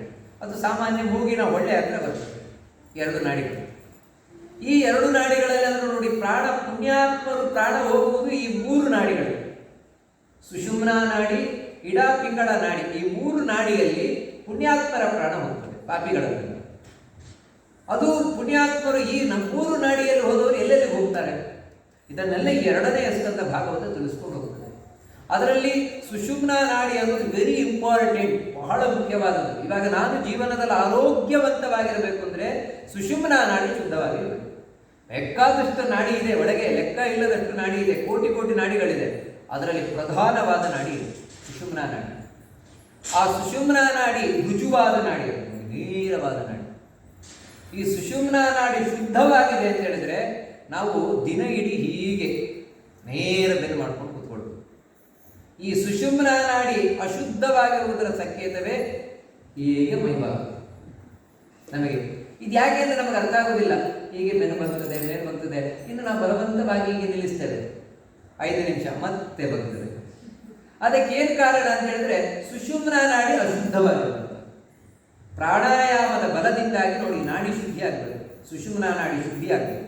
ಆದಾಗಲೇ ಮನುಷ್ಯನಿಗೆ ಒಳಗಿನಿಂದ ಏಕಾಗ್ರತೆ ಬರುವುದು, ಧ್ಯಾನಕ್ಕೆ ಸಾಧ್ಯವಾಗುವುದು. ಇವತ್ತು ನಮಗೆ ಕೂತ್ರೆ ಯಾಕೆ ಕಾನ್ಸಂಟ್ರೇಷನ್ ಬರ್ತಾ ಇಲ್ಲ ಅಂತ ಹೇಳಿದ್ರೆ ನಾಡಿ ಶುದ್ಧಿ ಇಲ್ಲದೆ ಇರುತ್ತೆ. ಯೋಗಿಯಾದವನು ಆ ಸುಷುಮ್ನಾ ನಾಡಿಯ ಮೂಲಕ ತಾನು ತನ್ನನ್ನು ಮೇಲಕ್ಕೆ ತಗೊಬರ್ತಾನೆ. ಅದರಲ್ಲಿಯೂ ಕೂಡ ಆ ಸುಷುಮ್ನಾ ನಾಡಿಯಲ್ಲಿ ಷಡ್ ಚಕ್ರಗಳಿವೆ: ಮೂಲಾಧಾರ, ಮಣಿಪೂರ, ಸ್ವಾಧಿಷ್ಠಾನ, ಅನಾಹತ, ವಿಶುದ್ಧಿ, ಆಜ್ಞಾ. 6 ಚಕ್ರಗಳು ಇಡೀ ದೇಹದ ನಮ್ಮ ಎಲ್ಲವನ್ನು ನಿಯಂತ್ರಣ ಮಾಡ್ತಾ ಇರುವ ಶಕ್ತಿ ಕೇಂದ್ರಗಳು ಈ 6 ಚಕ್ರಗಳು. ಈ 6 ಚಕ್ರಗಳನ್ನು ಸರಿ ಮಾಡುವ ಮೂಲಕ ನಮ್ಮ ದೇಹದಲ್ಲಿರುವಂತಹ ಎಲ್ಲ ಅನಾರೋಗ್ಯಗಳನ್ನು ಸರಿ ಮಾಡಲಿಕ್ಕಾಗುತ್ತೆ. ಈ 6 ಚಕ್ರಗಳನ್ನು ಅವಲಂಬಿಸಿಕೊಂಡಿದ್ದೇವೆ. ಆ 6 ಚಕ್ರಗಳಲ್ಲಿ ನೋಡಿದನ್ನ ಪುರಂದರದಾಸರು ಬಹಳ ಸ್ಪಷ್ಟವಾಗಿ ಹೇಳ್ತಾರೆ. ಆಧಾರ ಮೊದಲಾದ 6 ಚಕ್ರ ಶೋಧಿಸಿ ಬಿಡಬೇಕು ಈಶಣ 3 ಸಾಧಿಸಿ ಸುಷುಮ್ನಾ ಏರು ಅಲ್ಲಿ ಭೇದಿಸಿ ಪರ ಬ್ರಹ್ಮನ ಸೇರು ಕಣ್ಣು ತೆರೆದು ನೋಡು ಒಳ ಕಣ್ಣು ತೆರೆದು ನೋಡು. ಇದೆಲ್ಲ ಏನು ಅಂತ ಹೇಳಿದ್ರೆ ಒಳಗಿನಿಂದ ಸಾಧನೆಯಲ್ಲಿ ಗೊತ್ತಾಗುವ ಅಂಶಗಳು. ನೋಡಿ, ಇದನ್ನೆಲ್ಲ ಪುರಂದರದಾಸರು ಹೇಗೆ ಸಾಧಿಸಿದ್ದಾರೆ ಅಂತ ಅವರ ಅನುಭವವನ್ನು ಹೇಳ್ತಾರೆ. ಆ ರೀತಿ ಆ ಸುಷುಮ್ನಾ ನಾಡಿಯಲ್ಲಿ ಮೇಲಕ್ಕೆ ಏರ್ತಾನಂತೆ ಒಬ್ಬ ಸಾಧಕ. ಮೇಲಕ್ಕೆ ಏರಿ ಅಲ್ಲಿಂದ ಕಂಠಕ್ಕೆ ಬಂದು ಕಂಠದಿಂದ ಇಲ್ಲಿಗೆ ಬರ್ತಾನಂತೆ. 2 ನಾಭಿಗೆ ಈ ಹುಬ್ಬುಗಳ ಮಧ್ಯದಲ್ಲಿ ಈ ಆಜ್ಞಾಚಕ್ರ ಇದೆ. ಇಲ್ಲಿಂದ ಮುಂದೆ ಇಲ್ಲಿ ಬ್ರಹ್ಮರಂಧ್ರದ ಮೂಲಕ ಹೋಗುವುದೇ ಮೇಲೆ. ಅದಕ್ಕಾಗಿ ಇಲ್ಲಿ ಬಂದು ನಿಂತು ತಾನು ಎಲ್ಲ ದ್ವಾರಗಳನ್ನು ಬಂದ್ ಮಾಡ್ತಾನೆ. ಸರ್ವದ್ವಾರಾಣಿ ಸಂಯಮ್ಯ ಮನೋಹೃತಿ ವಿರುದ್ಧ ಚ. ಭಗವದ್ಗೀತೆಯಲ್ಲಿ ಕೃಷ್ಣ ಹೇಳ್ತಾನೆ, ಕಣ್ಣು ಕಿವಿ, ಯಾಕಂದ್ರೆ ಒಂದು ಚೂರಿ ಯಾವ್ದಾದ್ರು ಓಪನ್ ಆಯ್ತು ಅಂದ್ರೆ ಅಲ್ಲಿಂದ ಪ್ರಾಣ ಹೊರಗೆ ಹೋಗ್ಬಿಡ್ತದೆ, ಹೋಗಬಾರ್ದು ಅಂತ ಅಲ್ಲಿಂದ ಇಲ್ಲೇ ನಿಲ್ಲಿಸ್ತಾನಂತೆ. ಇಲ್ಲಿ 1 ಮುಹೂರ್ತಗಳ ಕಾಲ ಅಂದ್ರೆ 1 ಮುಕ್ಕಾಲು ಗಂಟೆ ದೇವರನ್ನ ಧ್ಯಾನ ಮಾಡ್ತಾನಂತೆ. ಏಕಾಗ್ರವಾಗಿ ದೇವರನ್ನ ಧ್ಯಾನ ಮಾಡ್ತಾರೆ. ಅಂದ್ರೆ ಯಾಕಂದ್ರೆ ಇದು ಈ ದೇಹದ ಲಾಸ್ಟ್. ಆಮೇಲೆ ಧ್ಯಾನ ಮಾಡ್ತಾ ಮಾಡ್ತಾ ಮಾಡ್ತಾ ಮಾಡ್ತಾ ಸೀದಾ ಬ್ರಹ್ಮರಂಧ್ರದ ಮೂಲಕ ಹೊರಗೋಗ್ತಾನೆ. ಓಮಿತ್ಯೇಕಾಕ್ಷರಂ ಬ್ರಹ್ಮ ವ್ಯಾಹರನ್ ಮಾಂ ಸ್ಮರನ್ ತ್ಯಜಂತ್ಯಂತೆ ಕಲೇವರಂ ಅಂತ ಕೃಷ್ಣ ಹೇಳ್ತಾರೆ. ಇಲ್ಲಿ ನಿಂತು ಸ್ಮರಣೆ ಧ್ಯಾನ ಮಾಡ್ತಾ ಮಾಡ್ತಾ ಕಡೆಗೆ ಇಲ್ಲಿಂದ ಹೊರಗೆ ಹೋಗ್ಬೇಕಾದ್ರೆ ಓಂ ಅಂತ ಹೊರಗು. ಹೀಗೆ ಯಾರು ಪ್ರಾಣವನ್ನೇ ತ್ಯಾಗ ಮಾಡ್ತಾನೆ ಸೀದಾ ಭಗವಂತನ ಲೋಕಕ್ಕೆ ಹೋಗಿ ಸೇರ್ತಾನೆ, ಬ್ರಹ್ಮರಂಧ್ರದಿಂದ ಹೋದವರು. ಇನ್ನೂ 2 ಇದೆ, ಪಿಂಗಳ. ಇದು ಯಾರಿಗೆ ಅಂತ ಹೇಳಿದ್ರೆ ಪುಣ್ಯಾತ್ಮ. ಅದರಲ್ಲಿ ಪಿಂಗಳ ನಾಡಿ ಬಲಗಡೆ ಇರುವ ನಾಡಿ. ಈ ಪಿಂಗಳ ನಾಡಿಯಿಂದ ಯಾರು ಅಂತ ಹೇಳಿದ್ರೆ ಅಷ್ಟು ಪರಿಪಕ್ವವಾದ ಸಾಧನೆ ಇಲ್ಲದೆ ಇರುವುದು, ಅಂದ್ರೆ ಇಷ್ಟು ಪರ್ಫೆಕ್ಷನ್ ಇಲ್ಲ ಅವರ ಸಾಧನೆಯಲ್ಲಿ. ಆದರೆ ಸಾಧನೆ ಮಾಡಿದ್ದಾರೆ ದೇವರ ಬಗ್ಗೆ. ಅವನೇನು ಅಂತ ಹೇಳಿದ್ರೆ ಈ ಪಿಂಗಳ ನಾಡಿಯಲ್ಲಿ ತಾವು ಪ್ರಾಣ ಬಿಡ್ತಾರೆ. ಅಂದ್ರೆ ಅದು ಈ ಮೂಗಿನ ಹೊಳ್ಳೆಯ ಮೂಲಕ. ಅವರೆಲ್ಲಿ ಹೋಗ್ತಾರೆ ಅಂತ ಹೇಳಿದ್ರೆ ಸೀದೆ ಇಲ್ಲಿಂದ ಮೇಲಕ್ಕೆ ಹೋದ್ರೆ ಅಲ್ಲಿ ವೈಶ್ವಾನರ ಲೋಕ ಅಂತ ಇದೆ, ಅಗ್ನಿಲೋಕ. ಆ ವೈಶ್ವಾನರ ಲೋಕದ ಮೇಲಕ್ಕೆ ಹೋದರೆ ಅಲ್ಲಿ ಸೂರ್ಯಮಂಡಲ, ನಂತರ ಧ್ರುವ ನಕ್ಷತ್ರ. ಅಲ್ಲಿಗೆ ಹೋಗಿ ಅಲ್ಲಿಂದ ತಾವು ಮೇಲಕ್ಕೆ ಈ ಸ್ವರ್ಲೋಕ, ಮಹರ್ಲೋಕ, ಜನೋಲೋಕ, ತಪೋಲೋಕ ಅಲ್ಲೆಲ್ಲ ಹೋಗಿ ತಾವು ಕೂತ್ಕೊಳ್ತಾರಂತೆ. ಇದು ಪುಣ್ಯಾತ್ಮರನ್ನು ಹೋಗುವಂಥದ್ದು. ಇನ್ನು ಇಲ್ಲಿದೆ ಇಡಾನಾಡಿ. ಈ ಇಡಾನಾಡಿಯಿಂದಲೂ ಪುಣ್ಯಾತ್ಮರು ಹೋಗ್ತಾರೆ. ಇವರು ಇಲ್ಲಿಂದ ಹೋದವರು ತಾವು ಸೀದಾ ಆ ವೈಶ್ವಾನರ ಲೋಕಕ್ಕೆ ಹೋಗಿ ಅಲ್ಲಿಂದ ಚಂದ್ರಲೋಕಕ್ಕೆ ಹೋಗಿ ಅಲ್ಲಿಂದ ಪಿತೃಲೋಕ, ಸ್ವರ್ಗಲೋಕಕ್ಕೆ ಹೋಗಿ ಇಲ್ಲಿಂದ ಹೋದವರೇನೆಂದ್ರೆ ಪುಣ್ಯವನ್ನು ಅನುಭವಿಸಿ ಪುಣ್ಯ ಮುಗಿತು ಅಂದರೆ ಮತ್ತೆ ಇಲ್ಲಿಗೆ ಬರ್ತದೆ. ನೋಡಿ, ಹೀಗೆ ಪುಣ್ಯಾತ್ಮರ ಗತಿಯನ್ನು ಈ ರೀತಿ ಹೇಳ್ತಾರೆ. ಇವೆಲ್ಲ ಏನು ಅಂತ ಹೇಳಿದ್ರೆ ಹಿಂದೆ ಜ್ಞಾನಿಗಳು ತಾವು ಪ್ರಾಣ ಬಿಡ್ತಾ ಇದ್ದಂತಹ ವ್ಯವಸ್ಥೆಗಳು ನಮಗೆಲ್ಲ ಇವತ್ತೇನು ಗೊತ್ತೇ ಇಲ್ಲ. ಯಾಕಂದರೆ ಸಾಧನಾ ಮಾರ್ಗದಿಂದ ಸಂಪೂರ್ಣ ನಾವು ದೂರವಾಗಿದ್ದೇವೆ. ಜೀವನ ಅನ್ನೋದು ಯಾಕೆ ಅಂತಲೇ ಗೊತ್ತಿಲ್ಲ ನನಗೆ. ದೇವರು ಒಳಗೆ ನಾವು ಮೇಲೆ ಹೋಗ್ಲಿಕ್ಕೆ ಬೇಕಾದ ಎಲ್ಲ ಫೆಸಿಲಿಟೀಸ್ ಇಟ್ಟಿದ್ದಾರೆ. ಆದರೆ ಆ ಎಲ್ಲ ಫೆಸಿಲಿಟೀಸ್ಗಳು ನಮಗೆ ಯೂಸ್ಲೆಸ್ ಆಗಿದೆ. ಅಂದರೆ ಉಪಯೋಗವೇ ಮಾಡದೆ ಎಲ್ಲವೂ ತುಕ್ಕಿಡಿದು ಹೋಗ್ತಾ ಇದೆ ಒಳಗಿನಿಂದ, ನಮ್ಮ ದೇಹದೊಳಗೆ ಯಾವುದೂ ಉಪಯೋಗ ಬರ್ತಾ ಇಲ್ಲ. ನಿಜವಾಗ್ಲೂ ಉಪಯೋಗ ಮಾಡಿದರೆ ಅದನ್ನೇ ಕೃಷ್ಣ ಮುಂದೆ ಹೇಳ್ತಾನೆ. ಈ ಮನುಷ್ಯ ದೇಹದಲ್ಲಿ ನಾನು ಏನೆಲ್ಲ ಫೆಸಿಲಿಟಿ ಇಟ್ಟಿದ್ದೇನೆ, ಎಲ್ಲಿವರೆಗೆ ಎಷ್ಟು ಮೇಲಕ್ಕೆ ಬೇಕಾದ್ರೆ ಇರ್ಬೋದು, ಇದನ್ನೆಲ್ಲ ಈ 2ನೇ ಸ್ಕಂದದಲ್ಲಿ ತಿಳಿಸ್ಕೊಂಡು ಹೋಗ್ತಾರೆ. ಅಂದರೆ ಎರಡನೆಯ ಸ್ಕಂದ ಸಣ್ಣ ಸ್ಕಂದ, ಆದರೆ ಸಾಧನಾ ಮಾರ್ಗದಲ್ಲಿ ಅತ್ಯಂತ ಪ್ರಮುಖವಾಗಿರುವಂತಹ ಸ್ಕಂದ ಇದು. ತುಂಬ ರಹಸ್ಯವಾದ ವಿಷಯ ಎರಡನೆಯ ಸ್ಕಂದದಲ್ಲಿ ಬರ್ತದೆ. ಇನ್ನು ಮೂರನೆಯ ಸ್ಕಂದ, ಈ ಮೂರನೆಯ ಸ್ಕಂದ ವಿದುರ ಹಾಗೂ ಮೈತ್ರೇಯ ಇವರಿಬ್ಬರ ಸಂವಾದ ರೂಪವಾಗಿರುವಂಥದ್ದು. ಏನು ಇವರ ಸಂವಾದ ಯಾಕಂತ ಹೇಳಿದ್ರೆ, ವಿದುರ ಯಾವಾಗ ಪಾಂಡವರಿಗೂ ಕೌರವರಿಗೂ ಯುದ್ಧ ನಿಶ್ಚಯ ಆಯಿತು, ಇವರಿಬ್ಬರು ಯುದ್ಧ ಮಾಡ್ಕೊಳ್ತಾರೆ ಅಂತ ಗೊತ್ತಾದ ಮೇಲೆ ನಾವಿಬ್ಬರೇ ಯುದ್ಧ ನೋಡಲ್ಲ, ಯಾಕಂದ್ರೆ ಒಂದೇ ಕುಟುಂಬದವರು ಹೊಡೆದಾಡ್ಕೊಳ್ಳುವುದನ್ನು ನಾನು ನೋಡುವುದಿಲ್ಲ ಅಂತ ಲೆಕ್ಕಾಚಾರ ಮಾಡಿ ತೀರ್ಥಯಾತ್ರೆಗೋಸ್ಕರ ಹೊರಟರು. ತೀರ್ಥಯಾತ್ರೆಯನ್ನು ಮಾಡ್ಕೊಂಡು ಯಮುನಾ ತೀರಕ್ಕೆ ಹೋದಾಗ ಯಮುನಾ ತೀರದಲ್ಲಿ ಉದ್ಧವನನ್ನು ಕಂಡ ವಿದುರ. ಉದ್ಧವ ಕೃಷ್ಣನ ಮಹಾಭಕ್ತ, ಮತ್ಯಾರು ಅಲ್ಲ, ಸಾಕ್ಷಾತ್ ಬೃಹಸ್ಪತ್ಯಾಚಾರ್ಯರ ಅವತಾರ. ನಾವು ಗುರು ಅಂತ ಯಾರನ್ನು ಹೇಳ್ತೇವೆ, ಗುರುಗ್ರಹ. ಆ ಗುರುವೇ ತಾನು ಬೃಹಸ್ಪತ್ಯಾಚಾರ್ಯರಾಗಿ ಬಂದರು, ಈ ಉದ್ಧವನಾಗಿ ಬಂದರು. ದ್ರೋಣಾಚಾರ್ಯರು ಕೂಡ ಬೃಹಸ್ಪತ್ಯಾಚಾರ್ಯ. ಆದರೆ ತಾನು ದ್ರೋಣಾಚಾರ್ಯರಾಗಿ ಬಂದಾಗ ಕೃಷ್ಣನ ಸೇವೆ ಮಾಡಲಿಕ್ಕೆ ಆಗೋಲ್ಲ ಅಂತ ಉದ್ದೇಶದಿಂದಾಗಿ ಉದ್ಧವನಾಗಿ ಬಂದರು ಬೃಹಸ್ಪತ್ಯಾಚಾರ್ಯ. ಸಣ್ಣಲ್ಲಿದ್ದರೂ ದೇವರ ಭಕ್ತಿ. ಒಂದು 5 ವರ್ಷದ ಮಗು ಇದ್ದಾಗಲೂ ಕೂಡ ಒಂದು ಹಾಲು ಕುಡಿಲಿಕ್ಕೆ ಕರೆದ್ರೆ, ಅಮ್ಮ ದೇವರ ಪೂಜೆ ಆಯ್ತಾ, ಆಮೇಲೆ ಕುಡಿತೇನೆ ನೋಡಿ, ಅಷ್ಟರ ಮಟ್ಟಿಗೆ ದೇವರ ಭಕ್ತಿಯಲ್ಲಿ ಆ ಉದ್ಧವನಿಗೆ. ಅಂಥ ಉದ್ಧವ ವಿದುರನಿಗೆ ಸಿಕ್ಕಿದ್ದಾನೆ. ವಿದುರ ಎಲ್ಲ ಯೋಗಕ್ಷೇಮವನ್ನು ವಿಚಾರಿಸ್ತಾನೆ, ಎಲ್ಲ ಚೆನ್ನಾಗಿದ್ದಾರ, ಎಲ್ಲವೂ ಸರಿ ಇದೆಯಾ, ಎಲ್ಲವನ್ನ ವಿವರಿಸ್ಕೊಂಡು ಬರ್ತಾನೆ. ಈಗಾಗಲೇ ಉದ್ಧವನಿಗೆ ಕೃಷ್ಣ ಉಪದೇಶ ಮಾಡಿದ. ಉದ್ಧವ ಮೈತ್ರೇಯ ಇವರಿಬ್ಬರನ್ನು ಕೃಷ್ಣ ಕೂರಿಸಿಕೊಂಡು ಅವರಿಬ್ಬರಿಗೂ ಉಪದೇಶವನ್ನು ಮಾಡಿ ಉದ್ಧವನಿಗೆ ಹೇಳಿದ, ನೋಡು ಉದ್ಧವ, ನಾನಿನ ಅವತಾರವನ್ನು ಸಮಾಪ್ತಿ ಮಾಡ್ತೇನೆ. ಅವತಾರ ಸಮಾಪ್ತಿ ಮಾಡಿದರೆ ನೀನು ಇರಬಾರದು, ನೀನು ಹೋಗು ಕಲಾಪ ಗ್ರಾಮ ಅಂತ ಹಿಮಾಲಯದಲ್ಲಿ ಇವತ್ತು ಇರುವ ಒಂದು ಹಳ್ಳಿ, ಜ್ಞಾನಿಗಳಿಗೆ ಮಾತ್ರ ಹೋಗ್ಲಿಕ್ಕೆ ಸಾಧ್ಯವಾಗುವ ಹಳ್ಳಿ. ಅಲ್ಲಿರುವ ಋಷಿಮುನಿಗಳಿಗೆ ನನ್ನ ತತ್ವ, ನಾನು ಏನೇನಿಗೆ ಉಪದೇಶ ಮಾಡಿದ್ದೆ ನನ್ನ ಉಪದೇಶ ಕೊಡುವಂತ ಕಳಿಸ್ಕೊಟ್ಟಿದ್ದಾರೆ. ಅದಕ್ಕಾಗಿ ಉದ್ಧವ ತಾನು ಹೊರಟಿದ್ದಾನೆ. ಇದು ಯಾವಾಗ ಅಂದರೆ ಕೃಷ್ಣ ಅವತಾರ ಸಮಾಪ್ತಿ ಮಾಡುವುದಕ್ಕಿಂತ 25 ವರ್ಷ ಹಿಂದೆ ನಡೆದ ಘಟನೆ. ಹೋಗಬೇಕಾದ್ರೆ ವಿದುರ ಸಿಕ್ಕಿದೆ. ವಿದುರನಿಗೆ ಎಲ್ಲ ಯೋಗಕ್ಷೇಮವನ್ನು ಹೇಳ್ತಾ, ಕೃಷ್ಣನ ಕಥೆಯನ್ನು ಹೇಳ್ತಾ, ಕೃಷ್ಣ ಅವತಾರ ಸಮಾಪ್ತಿ ಮಾಡಿದ್ದನ್ನು ಹೇಳಿಬಿಡ್ತಾನೆ. ಇನ್ನೂ ಅವತಾರ ಸಮಾಪ್ತಿ ಮಾಡಿಲ್ಲ, ಇನ್ನು 25 ವರ್ಷ ಆದಮೇಲೆ, ಅದನ್ನು ಮುಂಚೆ ಹೇಳ್ತಾನೆ. ಯಾಕಂದರೆ ಉದ್ಧವನಿಗೆ ಗೊತ್ತಿದೆ. ಹೇಳಿ ನಂತರ ವಿದುರ ಕೇಳ್ತಾನೆ, ಉದ್ಧವ, ಕೃಷ್ಣ ಏನು ಉಪದೇಶ ಮಾಡಿಲ್ಲ ನನಗೂ ಹೇಳು ಆ ಉಪದೇಶವನ್ನು ಅಂತ. ಇಲ್ಲ, ನಾನು ಹೇಳಲ್ಲ, ನಿನಗೆ ಹೇಳಲಿಕ್ಕೋಸ್ಕರವೇ ಮೈತ್ರೇಯರನ್ನ ಕೃಷ್ಣ ಹೇಳಿ ಕಳಿಸಿದ್ದಾರೆ, ಆ ಮೈತ್ರೇಯರ ಹತ್ರ ನೀನು ಕೇಳು ಅಂತ ಹೇಳಿ ಉದ್ಧವ ತಾನು ಹೊರಟೋದ. ನಂತರ ಕೃಷ್ಣ ಈ ವಿದುರ ತೀರ್ಥಯಾತ್ರೆಯನ್ನು ಮಾಡಿಕೊಂಡು ಹರಿದ್ವಾರಕ್ಕೆ ಬಂದ. ಹರಿದ್ವಾರಕ್ಕೆ ಬಂದಾಗ ಹರಿದ್ವಾರದಲ್ಲಿ ಮೈತ್ರೇಯರನ್ನು ಕಂಡ, ಗಂಗಾ ತೀರದಲ್ಲಿ. ಆ ಮೈತ್ರೇಯರಿಗೂ ಹಾಗೂ ಈ ಉದ್ಧವನಿಗೂ ವಿದುರನಿಗೂ ಮಾತುಕತೆ ಆಯಿತು. ಅಲ್ಲಿ ಮೈತ್ರೇಯರ ಬಳಿ ವಿದುರ ತಾನು ಪ್ರಶ್ನೆಯನ್ನು ಕೇಳ್ತಾನೆ. ಅದೇ, ಈ ಜಗತ್ತನ್ನು ದೇವರು ಯಾಕೆ ನಿರ್ಮಾಣ ಮಾಡುತ್ತಾನೆ ಅಂದರೆ, ಕೃಷ್ಣ ಉಪದೇಶವನ್ನು ಕೊಟ್ಟಿದ್ದಾನೆ. ಕೃಷ್ಣ ಉಪದೇಶ ಮಾಡಿದ್ದಾನೆ ಅಂತ ಹೇಳಿದ್ರೆ ಅದು ಎಲ್ಲವೂ ಕೂಡ ಅಧಿಕೃತವಾಗಿರುವಂತಹ ವಿಷಯ. ಅದಕ್ಕೋಸ್ಕರ ಈ ಜಗತ್ತು ಹೇಗೆ ಸೃಷ್ಟಿಯಾಗುತ್ತೆ, ಯಾರಿಂದ ಸೃಷ್ಟಿಯಾಗುತ್ತೆ, ಇದರ ಬಗ್ಗೆ ಎಲ್ಲ ನನಗೆ ತಿಳಿಸ್ಕೊಂಡು ಬರಬೇಕು ಅಂತ ಹೇಳಿ ವಿದುರ ತಾನು ಮೈತ್ರೇಯರ ಬಳಿ ಪ್ರಶ್ನೆಯನ್ನು ಮಾಡ್ತಾರೆ. ಅದಕ್ಕೆ ಮೈತ್ರೇಯರು ಈ ಸೃಷ್ಟಿಯ ವಿಷಯವನ್ನು ತಿಳಿಸ್ಕೊಂಡು ಬರ್ತಾರೆ. ಇದು 3ನೇ ಸ್ಕಂದದಲ್ಲಿ ಗೊತ್ತಾಗುತ್ತೆ. ಜನ್ಮಾದ್ಯಸ್ಯ ಯಥೋನ್ವಯಾತ್, ಈ ಜಗತ್ತಿನ ನಿರ್ಮಾಣ ಮುಂತಾದವುಗಳೆಲ್ಲ ಹೇಗಾಗ್ತಾ ಇದೆ ಅದನ್ನು ಮೊದಲು ನಾವು ತಿಳ್ಕೊಳ್ಬೇಕು. ದೇವರ ಮಹಿಮೆಯ ಪರಿಚಯವಾಗಲೇ ಆಗುತ್ತೆ. ಪ್ರಳಯ ಕಾಲದಲ್ಲಿ ದೇವರ ಒಬ್ಬನೇ ಇದ್ದಂತೆ.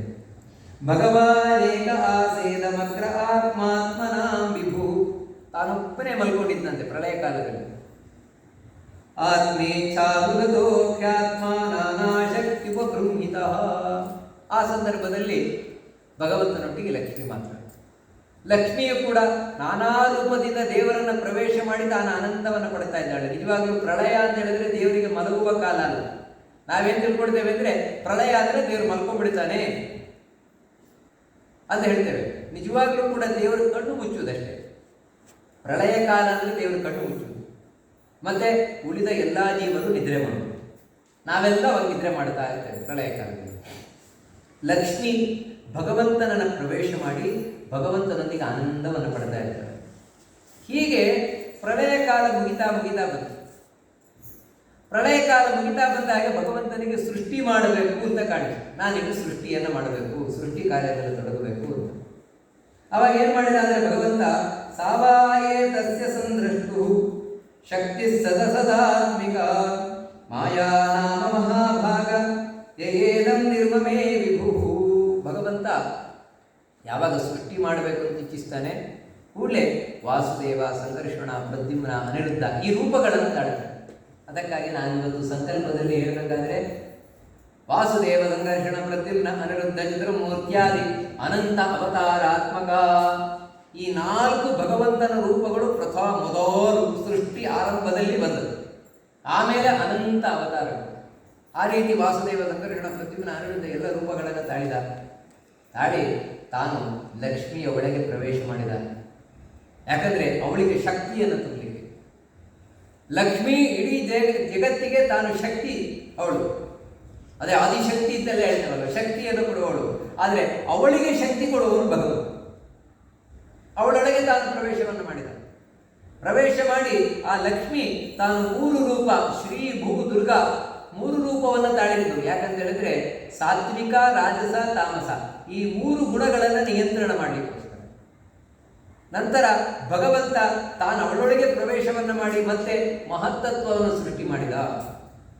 ಅಂದ್ರೆ ಮೊದಲು ಸೃಷ್ಟಿ ಪ್ರಳಯ ಕಾಲದಲ್ಲೂ ಕೂಡ ಇಡೀ ಜಗತ್ತು ಸೂಕ್ಷ್ಮ ರೂಪದಲ್ಲಿ ಅಂತ ಹೇಳಿದ್ರೆ ಸಣ್ಣ ಕಣ, ಅದನ್ನ ಪ್ರಕೃತಿ ಅಂತ ಕರೀತಾರೆ. ಯಾವ ರೀತಿ ಒಂದು ಮಡಿಕೆ ಆಗುವುದಕ್ಕಿಂತ ಮುಂಚೆ ಮಣ್ಣಾಗಿದೆ.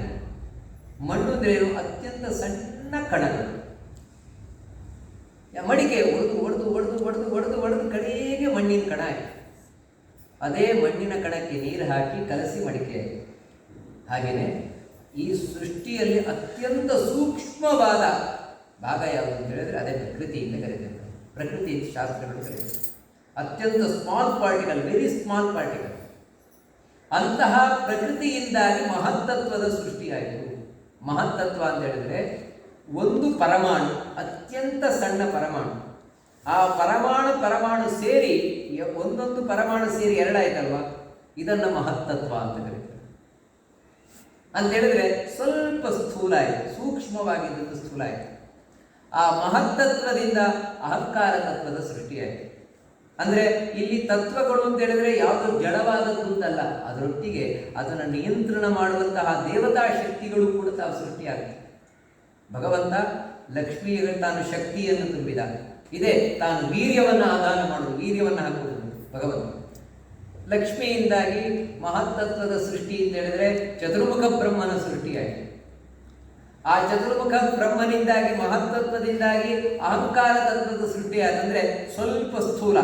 ಇವಾಗ ಒಂದೊಂದು ಪರಮಾಣು ಇದ್ದದ್ದು ಸೇರಿ 2 ಪರಮಾಣು ಆಯಿತು. ಆ 2 ಪರಮಾಣುಗಳ 3 ಸೇರಿ ಒಂದು ಅಹಂಕಾರ ತತ್ವ ಆಯಿತು. ಅಂತ ಹೇಳಿದ್ರೆ ಸ್ವಲ್ಪ ಸ್ಥೂಲ ಆಯಿತು. ಆ ಅಹಂಕಾರ ತತ್ವ ಮತ್ತೆ 3 ಮುಖ ಅಂದ್ರೆ ಅಹಂಕಾರ ತತ್ವದ ಅಭಿಮಾನಿಯಾಗಿ ಶಿವನ ಸೃಷ್ಟಿಯಾಯಿತು. ಅಹಂಕಾರ ತತ್ವ 3: ವೈಕಾರಿಕ ಅಹಂಕಾರ, ತೈಜಸ ಅಹಂಕಾರ, ತಾಮಸ ಅಹಂಕಾರ ಅಂತ. ಆ ಅಹಂಕಾರ ತತ್ವದಿಂದಾಗಿ ಆ ವೈಕಾರಿಕ ಅಹಂಕಾರ, ಅದರಿಂದಾಗಿ ದೇವತೆಗಳ ಸೃಷ್ಟಿಯಾಯಿತು. ಉಳಿದ ಎಲ್ಲ ದೇವತೆಗಳು, ಇಂದ್ರಾದಿ ದೇವತೆಗಳ ಸೃಷ್ಟಿಯಾಯಿತು. ತೈಜಸ ಅಹಂಕಾರದಿಂದಾಗಿ 5 ಜ್ಞಾನೇಂದ್ರಿಯ, ಕರ್ಮೇಂದ್ರಿಯ, ನಮ್ಮಲ್ಲಿ ಏನು ಇಂದ್ರಿಯಗಳಿದೆ, ಕಣ್ಣು, ಕಿವಿ, ಕೈ, ಮೂಗು, ಬಾಯಿ, ಇವೆಲ್ಲ ಇವುಗಳ ಸೃಷ್ಟಿಯಾಯಿತು. ವಾಸ್ತವಿಕವಾಗಿ ಇವಾಗ ಕಣ್ಣು ಅಂತ ಹೇಳಿದ್ರೆ ಇಲ್ಲಿ ಕಾಣ್ತಾ ಇರುವ ಗೋಲ ಅಲ್ಲ, ಮತ್ತೇನಿದ್ರೆ ಅದರೊಳಗೆ ಕಾಣುವ ಶಕ್ತಿ, ಅದನ್ನು ನಾವು ಇಂದ್ರಿಯ ಅಂತ ಕರೆಯೋದು. ಯಾಕಂತ ಹೇಳಿದ್ರೆ ಕುರುಡನಿಗೂ ಕೂಡ ಗೋಲಕ ಇರ್ತದೆ, ಈ ಪಾರ್ಟ್ ಇದ್ದೇ ಇರ್ತದೆ. ಆದರೆ ಏನಂದ್ರೆ ಈ ಪಾರ್ಟಿನಲ್ಲಿ ಕಾಣಲ್ಲ. ಅಂದ್ರೆ ಕಾಣುವ ಶಕ್ತಿ ಏನಿದೆ ಅದು ಕೆಲಸ ಮಾಡ್ತಾ ಇಲ್ಲ, ಅದು ಇಂದ್ರಿಯ. ಕಿವುಡನಿಗೆ ಕಿವಿ ಇರ್ತದೆ, ಆದರೆ ಕೇಳುವ ಶಕ್ತಿ ಇಲ್ಲ, ಆ ಶಕ್ತಿ ಇಂದ್ರಿಯ. ಹೀಗೆ ಆ ಇಂದ್ರಿಯಗಳ ಸೃಷ್ಟಿ. ಇನ್ನು ತಾಮಸ ಅಹಂಕಾರ, ಅದರಿಂದಾಗಿ ಪಂಚಭೂತಗಳ ಸೃಷ್ಟಿ. ಹೀಗಾಗಿ ಆನಂತರ ಅದರಿಂದಾಗಿ ಜಗತ್ತಿನ ಸೃಷ್ಟಿ, ಉಳಿದ ಎಲ್ಲ ದೇವತೆಗಳ ಸೃಷ್ಟಿ, ಎಲ್ಲ ಆ ತತ್ವಗಳ ಸೃಷ್ಟಿಯಾಗಿದೆ. ಎಲ್ಲ ತತ್ವಗಳು ಸೃಷ್ಟಿಗೊಂಡಿದ್ದಾವೆ. ಆದರೆ ಜಗತ್ತು ನಿರ್ಮಾಣ ಆಗಿದೆ. ಬ್ರಹ್ಮಾಂಡ ಇನ್ನು ಸೃಷ್ಟಿಯಾಗಿಲ್ಲ. ಯಾಕಂದ್ರೆ ಬ್ರಹ್ಮಾಂಡ ಅಂದ್ರೆ ಇದರದ್ದೆಲ್ಲದರದ್ದು ಒಟ್ಟುಗೂಡಿಸುವಿಕೆ. ಅದಾಗೇ ಇದೆ. ಬ್ರಹ್ಮದೇವರು, ರುದ್ರದೇವರು, ಎಲ್ಲ ದೇವತೆಗಳು ಬೇರೆ ಬೇರೆ ಆಗಿದ್ದಾರೆ. ನಾವು ಎಲ್ಲ ಅವತಾರ ಹುಡ್ಕೊಂಡ್ಬಂದಿದ್ದಾರೆ. ಏನು ಮಾಡಬೇಕು ಗೊತ್ತಾಗ್ತಾ ಇಲ್ಲ ಯಾರಿಗೂ ಕೂಡ. ಏನು ಮಾಡೋಣ ಎಲ್ಲರೂ ಯೋಚನೆ ಏನು ಮಾಡ್ತಾ ಇದ್ದಾರೆ. ಆ ಸಂದರ್ಭದಲ್ಲಿ ಭಗವಂತ ತಾನೇ ಇವರನ್ನು ಹೀಗೆ ಬಿಟ್ಟರೆ ಏನಾಗಲ್ಲ ಅಂತ ಅವರನ್ನೆಲ್ಲ ತಾನು ತನ್ನೊಳಗೆ ಹಾಕಿಕೊಂಡು ಅವರೆಲ್ಲರ ಒಳಗೆ ತಾನು ಪ್ರವೇಶ ಮಾಡಿದ್ದಾನೆ. ಶಕ್ತಿಯನ್ನು ತುಂಬಲಿಕ್ಕೋಸ್ಕರ, ಶಕ್ತಿಯನ್ನು ತುಂಬಲಿಕ್ಕೆ ಯಾವಾಗ ಪ್ರವೇಶ ಮಾಡಿದ ಆಗ ಒಂದು ಬ್ರಹ್ಮಾಂಡದ ನಿರ್ಮಾಣ ಆಯಿತು. ಅದರೊಳಗೆ ತಾನು ಪ್ರವೇಶ ಮಾಡಿ ಅದರಲ್ಲಿ ತಾನು ಮಲಗಿಕೊಂಡನು ಭಗವಂತ. ಇದೇ ಪದ್ಮನಾಭ ರೂಪ ಅಂತ. ಅನೇಕ ವರ್ಷ, 1000 ವರ್ಷ ಅಂತ ಹೇಳ್ತಾರೆ, ತಾನು ಮಲಗಿಕೊಂಡಂತೆ. ಅವನ ನಾಭಿಯಿಂದ ಒಂದು ಕಮಲ ಬಂತು. ಆ ಕಮಲದಿಂದ ಬಂದವನೇ ಮತ್ತೆ ಚತುರ್ಮುಖ ಬ್ರಹ್ಮ ಬಂದ. ಒಂದು ಸಲ ತಾವು ಬಂದರೆ ನೋಡಿ, ದೇವತೆಗಳು ಮತ್ತೆ ಸೃಷ್ಟಿ ಆಗ್ತಾ ಇರ್ತಾರೆ. ಆ ನಾಭಿ ಕಮಲದಲ್ಲಿ ಚತುರ್ಮುಖ ಬ್ರಹ್ಮದೇವರು ಬಂದರು. ಆ ಬ್ರಹ್ಮದೇವರು ಬರ್ತಾರೆ, ಬಂದು ನೋಡ್ತಾರೆ, ನಾನು ಎಲ್ಲಿಂದ ಬಂದೆ ಗೊತ್ತಾಗ್ತಾ ಇಲ್ಲ, ಎಲ್ಲಿ ಏನು ಗೊತ್ತಾಗ್ತಾ ಇಲ್ಲ. ಗೊತ್ತಾಗದೆ ಸುತ್ತಮುತ್ತ ನೋಡ್ತಾರೆ, ಎಲ್ಲ ಕಡೆಯೂ ಕೂಡ ಕತ್ತಲಾವರಿಸಿದೆ. ನೋಡಿ, ಈ ಕಮಲ ಎಲ್ಲಿಂದ ಬಂದಿದೆ ಅಂದರೆ ಕಮಲದ ನಾಳವನ್ನು ಹಿಡ್ಕೊಂಡು ಕೆಳಗಿನವರೆಗೆ ಹೋದ್ರೆ, ಎಲ್ಲಿ ಹೋದ್ರೆ ಇದರ ಬುಡವೇ ಕಾಣಿಸ್ತಾ ಇಲ್ಲ. ಕಡೆಗೆ ಆ ಕಮಲದ ಮೇಲೆ ಕೂತು ತಾವು ತಪಸ್ಸು ಮಾಡಿದರೆ ಎಷ್ಟು ಅಂತ ಹೇಳಿದ್ರೆ ತಮ್ಮ ಆಯುಷ್ಯದ 50 ವರ್ಷಗಳ ಕಾಲ ತಪಸ್ಸು ಮಾಡಿದರು. ಕಡೆಗಾಗಬೇಕಾದ್ರೆ ಭಗವಂತ ಕಾಣಿಸಿಕೊಂಡಾಗ ಚತುರ್ಮುಖ ಬ್ರಹ್ಮದೇವರು ಆ ಭಗವಂತನನ್ನ ಸ್ತೋತ್ರ ಮಾಡ್ತಾರೆ. ತುಂಬಾ ಚಂದವಾದ ಸ್ತೋತ್ರ. ಅದರಲ್ಲಿ ಕೆಲವು ಮಾತು, ಯೋವಾ ಅಹಂ ಚ ಗಿರಿಶ್ಚ ವಿಭುಸ್ವಯಂಚ ಚಿತ್ಯುದ್ಭವಸ್ಲಯಹೇತವ ಆತ್ಮಮೂಲ ಭೂತ್ವಾ ತ್ರಿಪಾದ್ ವವೃಧಯೇಕ ಉರುಪ್ರರೋಹಸ್ತಸ್ಮೈ ನಮೋ ಭಗವತೆ ಭುವನದ್ರುಮಾಯ. ಹೇ ಭಗವಂತ, ನಾನು ಚತುರ್ಮುಖ ಬ್ರಹ್ಮನ ಹೇಳ್ತಾ ಇರೋದು, ನಾನು ಸೃಷ್ಟಿ ಮಾಡ್ತೇನೆ ಅಂತ, ಶಿವ ಸಂಹಾರ ಮಾಡ್ತಾನೆ ಅಂತ. ಇವೆಲ್ಲವೂ ಏನಂದ್ರೆ ನಿನ್ನ ಅನುಗ್ರಹದಿಂದಲೇ ಹೊರತು ಬೇರೆ ಯಾವ ರೀತಿಯಿಂದಲೂ ಸಾಧ್ಯವೇ ಇಲ್ಲ ಅಂತ ಹೇಳಿ ತಾವು ಪ್ರಾರ್ಥನೆಯನ್ನು ಮಾಡ್ತಾರೆ ಚತುರ್ಮುಖ ಬ್ರಹ್ಮದೇವರು. ಅಷ್ಟು ಮಾತ್ರ ಅಲ್ಲ, ಯಸ್ಮಾತ್ ದಿಭೇತ್ಯಹಮಪಿ ದ್ವಿಪರಾರ್ಧದಿಷ್ಣ ಮಧ್ಯಾಸಿತಃ. ದೇವರೇ, ನಾನು ಯಾವುದಕ್ಕೂ ಹೆದರುವವನಲ್ಲ, ಆದರೆ ನಿನಗೆ ಬೇಜಾರಾಗುತ್ತದೇನು ಅಂತ ನಾನು ಹೇಳಿದ್ದೇನೆ. ಈ ರೀತಿ ಆ ಚತುರ್ಮುಖ ಬ್ರಹ್ಮದೇವರು ಭಗವಂತನನ್ನು ತುಂಬಾ ಚೆನ್ನಾಗಿ ಸ್ತೋತ್ರವನ್ನು ಮಾಡ್ತಾರೆ. ಭಗವಂತ ಎಲ್ಲ ಸ್ತೋತ್ರವನ್ನು ಕೇಳಿ ಚತುರ್ಮುಖ ಬ್ರಹ್ಮದೇವರಿಗೆ ಹೇಳ್ತಾನೆ, ನೋಡು, ನನ್ನ ಅನುಗ್ರಹ ನಿನ್ನ ಮೇಲೆ ಯಾವತ್ತೂ ಇದೆ. ಅನುಗ್ರಹ ಇದೆ ಅಂತ ಯಾಕೆ ಗೊತ್ತಾಗತ್ತೆ? ಎಷ್ಟಕರ್ಥ ಮಮ ಸ್ತೋತ್ರಂ ಮತ್ಕಥಾ ಹೃದಯಾರ್ಕಿತಂ ಯದ್ವಾ ತಪಸ್ಸಿ ನಿಷ್ಠಾಚ ಸಗೇವ ಮದನುಗ್ರಹ. ಇಲ್ಲಿವರೆಗೆ ನೀನೇನು ನನ್ನ ಸ್ತೋತ್ರವನ್ನು ಮಾಡಿದೀಯ, ಇದು ನನ್ನ ಅನುಗ್ರಹದಿಂದಲೇ ಮಾಡಿದೆ. ಇಲ್ಲದೇ ಇದ್ರೆ, ನನ್ನ ಅನುಗ್ರಹ ಇಲ್ಲದಿದ್ರೆ ನಿನಗೆ ಸ್ತೋತ್ರ ಮಾಡಲಿಕ್ಕೆ ಬರೋಲ್ಲ ಅಂತ. ಯದ್ವಾ ತಪಸ್ಸಿ ನಿಷ್ಠಾಚ, ಅಥವಾ ನಿನಗೇನು ಈ ತಪಸ್ಸಿನಲ್ಲಿ ನಿಷ್ಠೆ ಇದೆ, ನಾನು ಮಾಡಲೇಬೇಕು ಅಂತ ನಿನಗೇನಿದೆ, ಇದು ನನ್ನ ಅನುಗ್ರಹದಿಂದ. ನೋಡಿ, ಇದು ಬಹಳ ಮುಖ್ಯವಾಗಿರುತ್ತೆ. ಇವಾಗ ಈ ಭಾಗವತ ಸಪ್ತಾಹವನ್ನು ಮಾಡಬೇಕು ಅಂತ ಏನೊಂದು ಇಚ್ಛೆ ಆಗಿದೆ, ಇದು ದೇವರದ್ದು ಅನುಗ್ರಹ. ಭಗವಂತನ ಅನುಗ್ರಹದಿಂದಾಗಿಯೇ ಆ ಇಚ್ಛೆ ಬರುವಂಥದ್ದು. ಅಷ್ಟು ಮಾತ್ರ ಅಲ್ಲ, ಇಚ್ಛೆ ಬಂದರೂ ಕೂಡ ಇವಾಗ ಕೂತು ಕೇಳ್ತಾ ಇದ್ದೇವೆ ಅಂತ ತಿಳ್ಕೊಳ್ಳಿ, ಇದು ದೇವರ ಅನುಗ್ರಹ. ಕೇಳಿದ ಮೇಲದೇನು ಅಂತ ದೇವರ ಅನುಗ್ರಹ ಅಲ್ಲ, ಕೇಳುವುದೇ ದೇವರ ಅನುಗ್ರಹ. 6 ಗಂಟೆಗಳ ಕಾಲ ಕೂತ್ಕೊಂಡು ನಾವು ಭಾಗವತವನ್ನು ಕೇಳ್ತೇವೆ ಅಂದರೆ ಅದೇ ದೊಡ್ಡ ದೇವರ ಅನುಗ್ರಹ. ಅಷ್ಟು ಮಾತ್ರ ಅಲ್ಲ, ಈ 6 ಗಂಟೆಗಳ ಕಾಲ ಕೂತ್ಕೊಳ್ಬೇಕಲ್ವಾ, ಇದೇ ಒಂದು ತಪಸ್ಸು. ಈ ತಪಸ್ಸು ಕೂಡ ದೇವರ ಅನುಗ್ರಹದಿಂದಲೇ. ಇದನ್ನು ಹೇಳ್ತಾನೆ, ನನ್ನ ಅನುಗ್ರಹದಿಂದಲೇ ಸಾಧ್ಯವಾಗುವುದು, ಇಲ್ಲದ್ರೆ ಸಾಧ್ಯವಾಗಲ್ಲ. ಯಾಕಂದ್ರೆ ಈಗ ಒಂದು 7 ದಿನ ನಾವು ಕೂತು ಕೇಳಿದ್ದೇವೆ ಅಂತ ತಿಳ್ಕೊಳ್ಳಿ, ಇನ್ನೊಂದು 2 ತಿಂಗಳಾದ್ಮೇಲೆ ನೀವೇ ಯೋಚನೆ ಮಾಡಿ, 6 ಗಂಟೆ ಕೂತು ಕೇಳ್ತಾ ಇದ್ವಲ್ಲ ನಾವು, ಯಾಕೆ ಸಾಧ್ಯ ಆಯಿತು? ಅದೇ ದೇವರ ಅನುಗ್ರಹ. ಇದರ ಸಾಧ್ಯವಾಗುವಂತಹ ವಿಷಯ ಅಲ್ಲ. ಅದನ್ನು ಹೇಳ್ತಾರೆ, ನನ್ನ ಅನುಗ್ರಹ ಇದೆ ಅಂತ ತಿಳ್ಕೊ. ನಿಜವಾಗ್ಲೂ ಕೂಡ ಜಗತ್ತಿನಲ್ಲಿ ಪ್ರತಿಯೊಬ್ಬರೂ ಬಯಸುವುದು ನನ್ನನ್ನೇ, ಗೊತ್ತಿಲ್ಲ ಅಷ್ಟೇ. ಪ್ರತಿಯೊಬ್ಬರಿಗೂ ಕೂಡ ಅಹಂ ಆತ್ಮಾತ್ಮನಾಂ ಧಾತ ಪ್ರೇಷ್ಠಸ್ಸನ್ ಪ್ರೇಯಸಾಮಪಿ ತಥೋ ಅಥೋ ಮೈ ರತಿ ಕುರ್ಯಾತ್ ದೇಹಾದಿ ಯತ್ಕೃತೆ ಪ್ರಿಯ. ನಿಜವಾಗಿಯೂ ಕೂಡ ಎಲ್ಲರಿಗೂ ಇಷ್ಟನಾಗಿರುವವನು ನಾನೇ ಅಂತ ಹೇಳ್ತಾನೆ ದೇವರು. ಅಲ್ಲಿ ಎಲ್ರಿಗೂ ದೇವರು ಇಷ್ಟ. ಯಾರು ದೇವರ ಭಕ್ತರಿದ್ದಾರೆ ಅವರಿಗೆ ಮಾತ್ರ ಇಷ್ಟ ಇರಬಹುದು. ಎಲ್ರಿಗೂ ದೇವರು ಯಾಕೆ ಇಷ್ಟ ಆಗಲಿಕ್ಕೆ ಸಾಧ್ಯ ಅಂತ ಹೇಳಿದ್ರೆ, ಕೃಷ್ಣ ಹೇಳ್ತಾನೆ, ಹೌದು, ಎಲ್ರಿಗೂ ಇಷ್ಟ. ಯಾರು? ಭಗವಂತ ಹೇಳೋದು, ಎಲ್ರಿಗೂ ಇಷ್ಟವಾಗಿರುವುದು ಸುಖ ತಾನೆ. ಸುಖವನ್ನು ಯಾರು ಇಚ್ಛಿಸುವುದಿಲ್ಲ? ಆನಂದವನ್ನು ಯಾರು ಇಚ್ಛಿಸುವುದಿಲ್ಲ? ಸುಖ ಬೇಕು ಅಂತಲೇ ಎಲ್ಲರೂ ಬಯಸುತ್ತಾನೆ. ಆ ಆನಂದ ಅಂತ ಹೇಳಿದ್ರೆ ಏನು? ಆ ಸುಖ ಅಂತ ಹೇಳಿದ್ರೆ ಏನು? ನಾವೇ ತಿಳ್ಕೊಂಡಿದ್ದೇವೆ ಅಂದರೆ ಸುಖ ಅಂದರೆ ಏನು? ಒಂದು ಜಡವಾದ ವಸ್ತು ಅಂತ ಅಲ್ಲ. ಮತ್ತೆ ಆನಂದ ಸುಖ ಅಂತ ಹೇಳಿದ್ರೇನೆ ದೇವರು. ಆನಂದಸ್ಯ ಪದಂ ವಂದೇ ಬ್ರಹ್ಮೇಂದ್ರಾದ್ಯಭಿವಂದಿತಂ. ವಿಷ್ಣು ಸಹಸ್ರನಾಮದಲ್ಲಿ ಆನಂದೋ ನಂದನೋ ನಂದಃ ಸತ್ಯ ಧರ್ಮ ತ್ರಿವಿಕ್ರಮ. ಆನಂದ ಅಂತ ಹೇಳಿದ್ರೆ ದೇವರು ನಮ್ಗೆ ಗೊತ್ತಿಲ್ಲ. ಆನಂದ ಅನ್ನೋದು ಬೇರೆ ಎಲ್ಲೋ ಇದೆ ಅಂತ ನಾವು ತಿಳ್ಕೊಂಡಿದ್ದೇವೆ. ಅದಕ್ಕಾಗಿ ಆನಂದಕ್ಕಾಗಿ ದುಡ್ಡು ಸಂಪಾದನೆ ಮಾಡ್ತೇವೆ. ದುಡ್ಡಿನಿಂದ ಆನಂದ ಬರ್ತದೆ, ಹೆಂಡತಿ ಮಕ್ಕಳಿಂದ ಆನಂದ ಬರ್ತದೆ, ಅದರಿಂದ ಆನಂದ ಬರ್ತದೆ, ಇದರಿಂದ ಆನಂದ ಬರ್ತದೆ. ಯಾರಿಂದಲೂ ಆನಂದ ಅಲ್ಲ, ಮತ್ತೆ ಭಗವಂತನಿಂದಲೇ ಆನಂದ. ಯಾಕಂದ್ರೆ ಭಗವಂತನೇ ಆನಂದ. ಅದನ್ನೇ ಹೇಳ್ತಾನೆ, ಪ್ರೇಷ್ಠ ಸನ್ ಪ್ರೇಯಸಾಮಪಿ. ಎಲ್ಲಿವರೆಗೆ ಅಂದ್ರೆ ನನ್ನನ್ನೇ ನಾನು ಯಾಕೆ ಪ್ರೀತಿ ಮಾಡ್ತಾ ಇದ್ದೇನೆ, ನನ್ನನ್ನು ಕಂಡ್ರೆ ನನಗೆ ಯಾಕೆ ಇಷ್ಟ, ಸುಖ ಇರುವುದರಿಂದಲೇ. ಎಲ್ಲಿವರೆಗೆ ಅಂದ್ರೆ ಕೆಲವು ಸಲ ನಮ್ಮ ಬಗ್ಗೆನೇ ನಮಗೆ ಜಿಗುಪ್ಸೆ ಬರುವುದು. ಅಯ್ಯೋ, ಯಾಕಾದ್ರೂ ನಾನು ಬದುಕಿದ್ದೇನೇನೋ, ಯಾಕಾದ್ರೂ ಬದುಕಿದ್ದೇನೇನೋ, ನನ್ನಂಥವ್ರು ಇರಬಾರ್ದು, ಈ ಜಗತ್ತಿನಲ್ಲಿ ಇರಬಾರ್ದು ನಮ್ಮಂಥವ್ರು. ಯಾಕೆ ಈ ರೀತಿ ಭಾವನೆ ಬರುತ್ತೆ ನಮ್ಮೊಳಗೆ? ನಮ್ಮಂಥವ್ರು ಇರಬಾರ್ದು, ಹೊರಡೋಗ್ಬಿಡ್ಬೇಕು. ಯಾಕೆ ಭಾವನೆ ಬರುತ್ತೆ? ಸುಖದಲ್ಲಿದ್ದಾಗಿ ಭಾವನೆ ಬರುತ್ತೆ ನಮ್ಗೆ ಯಾವತ್ತಾದರೂ. ಮತ್ತೇನಂತ ಹೇಳಿದ್ರೆ, ನಾನು ತುಂಬ ತಪ್ಪು ಮಾಡ್ತಾ ಇದ್ದೆ. ತುಂಬ ತಪ್ಪು ಮಾಡಿದಾಗ ನನ್ನ ಬಗ್ಗೆನೇ ನನಗೆ ಜಿಗುಪ್ಸೆ ಬಂದಾಗ, ಅಂದರೆ ಈ ಜಿಗುಪ್ಸೆ ಅಂತ ಹೇಳಿದ್ರೆ ಒಳಗೆ ದುಃಖ ಆಗುತ್ತಾ ಇದೆ, ಒಳಗಿನಿಂದ ನನ್ನಿಂದಲೇ ನನಗೆ ದುಃಖ ಆಗುತ್ತಾ ಇದೆ ಅಂತ ಭಾವನೆ ಬಂದಾಗ ಏನು ಕಾಣುತ್ತದೆ ಅಂದರೆ ನಾನು ಬದುಕಿರಬಾರ್ದು ಈ ರೀತಿ ಕಾಣ್ತದೆ. ಅಂದರೆ ನನ್ನನ್ನು ನಾನು ಪ್ರೀತಿಸುವುದು ಯಾಕೋಸ್ಕರ ಅಂದರೆ ಆನಂದಕ್ಕೋಸ್ಕರ, ಸುಖಕ್ಕೋಸ್ಕರ. ಅದೇ ನಾನು ಸುಖವಾಗಿದ್ದಾಗ ನಾನು ಬದುಕಬೇಕು, ನಾನಿರಬೇಕು, ಯಾಕಂದರೆ ಸುಖವಾಗಿದ್ದಾಗ. ಅದರಿಂದಾಗಿ ಸುಖವೇ ಮುಖ್ಯವಾಗಬೇಕಾಗಿತ್ತು. ಆ ಸುಖ ಯಾರು? ದೇವರಲ್ಲಿ ಇನ್ಯಾವುದು ಸುಖ ಅಲ್ಲ.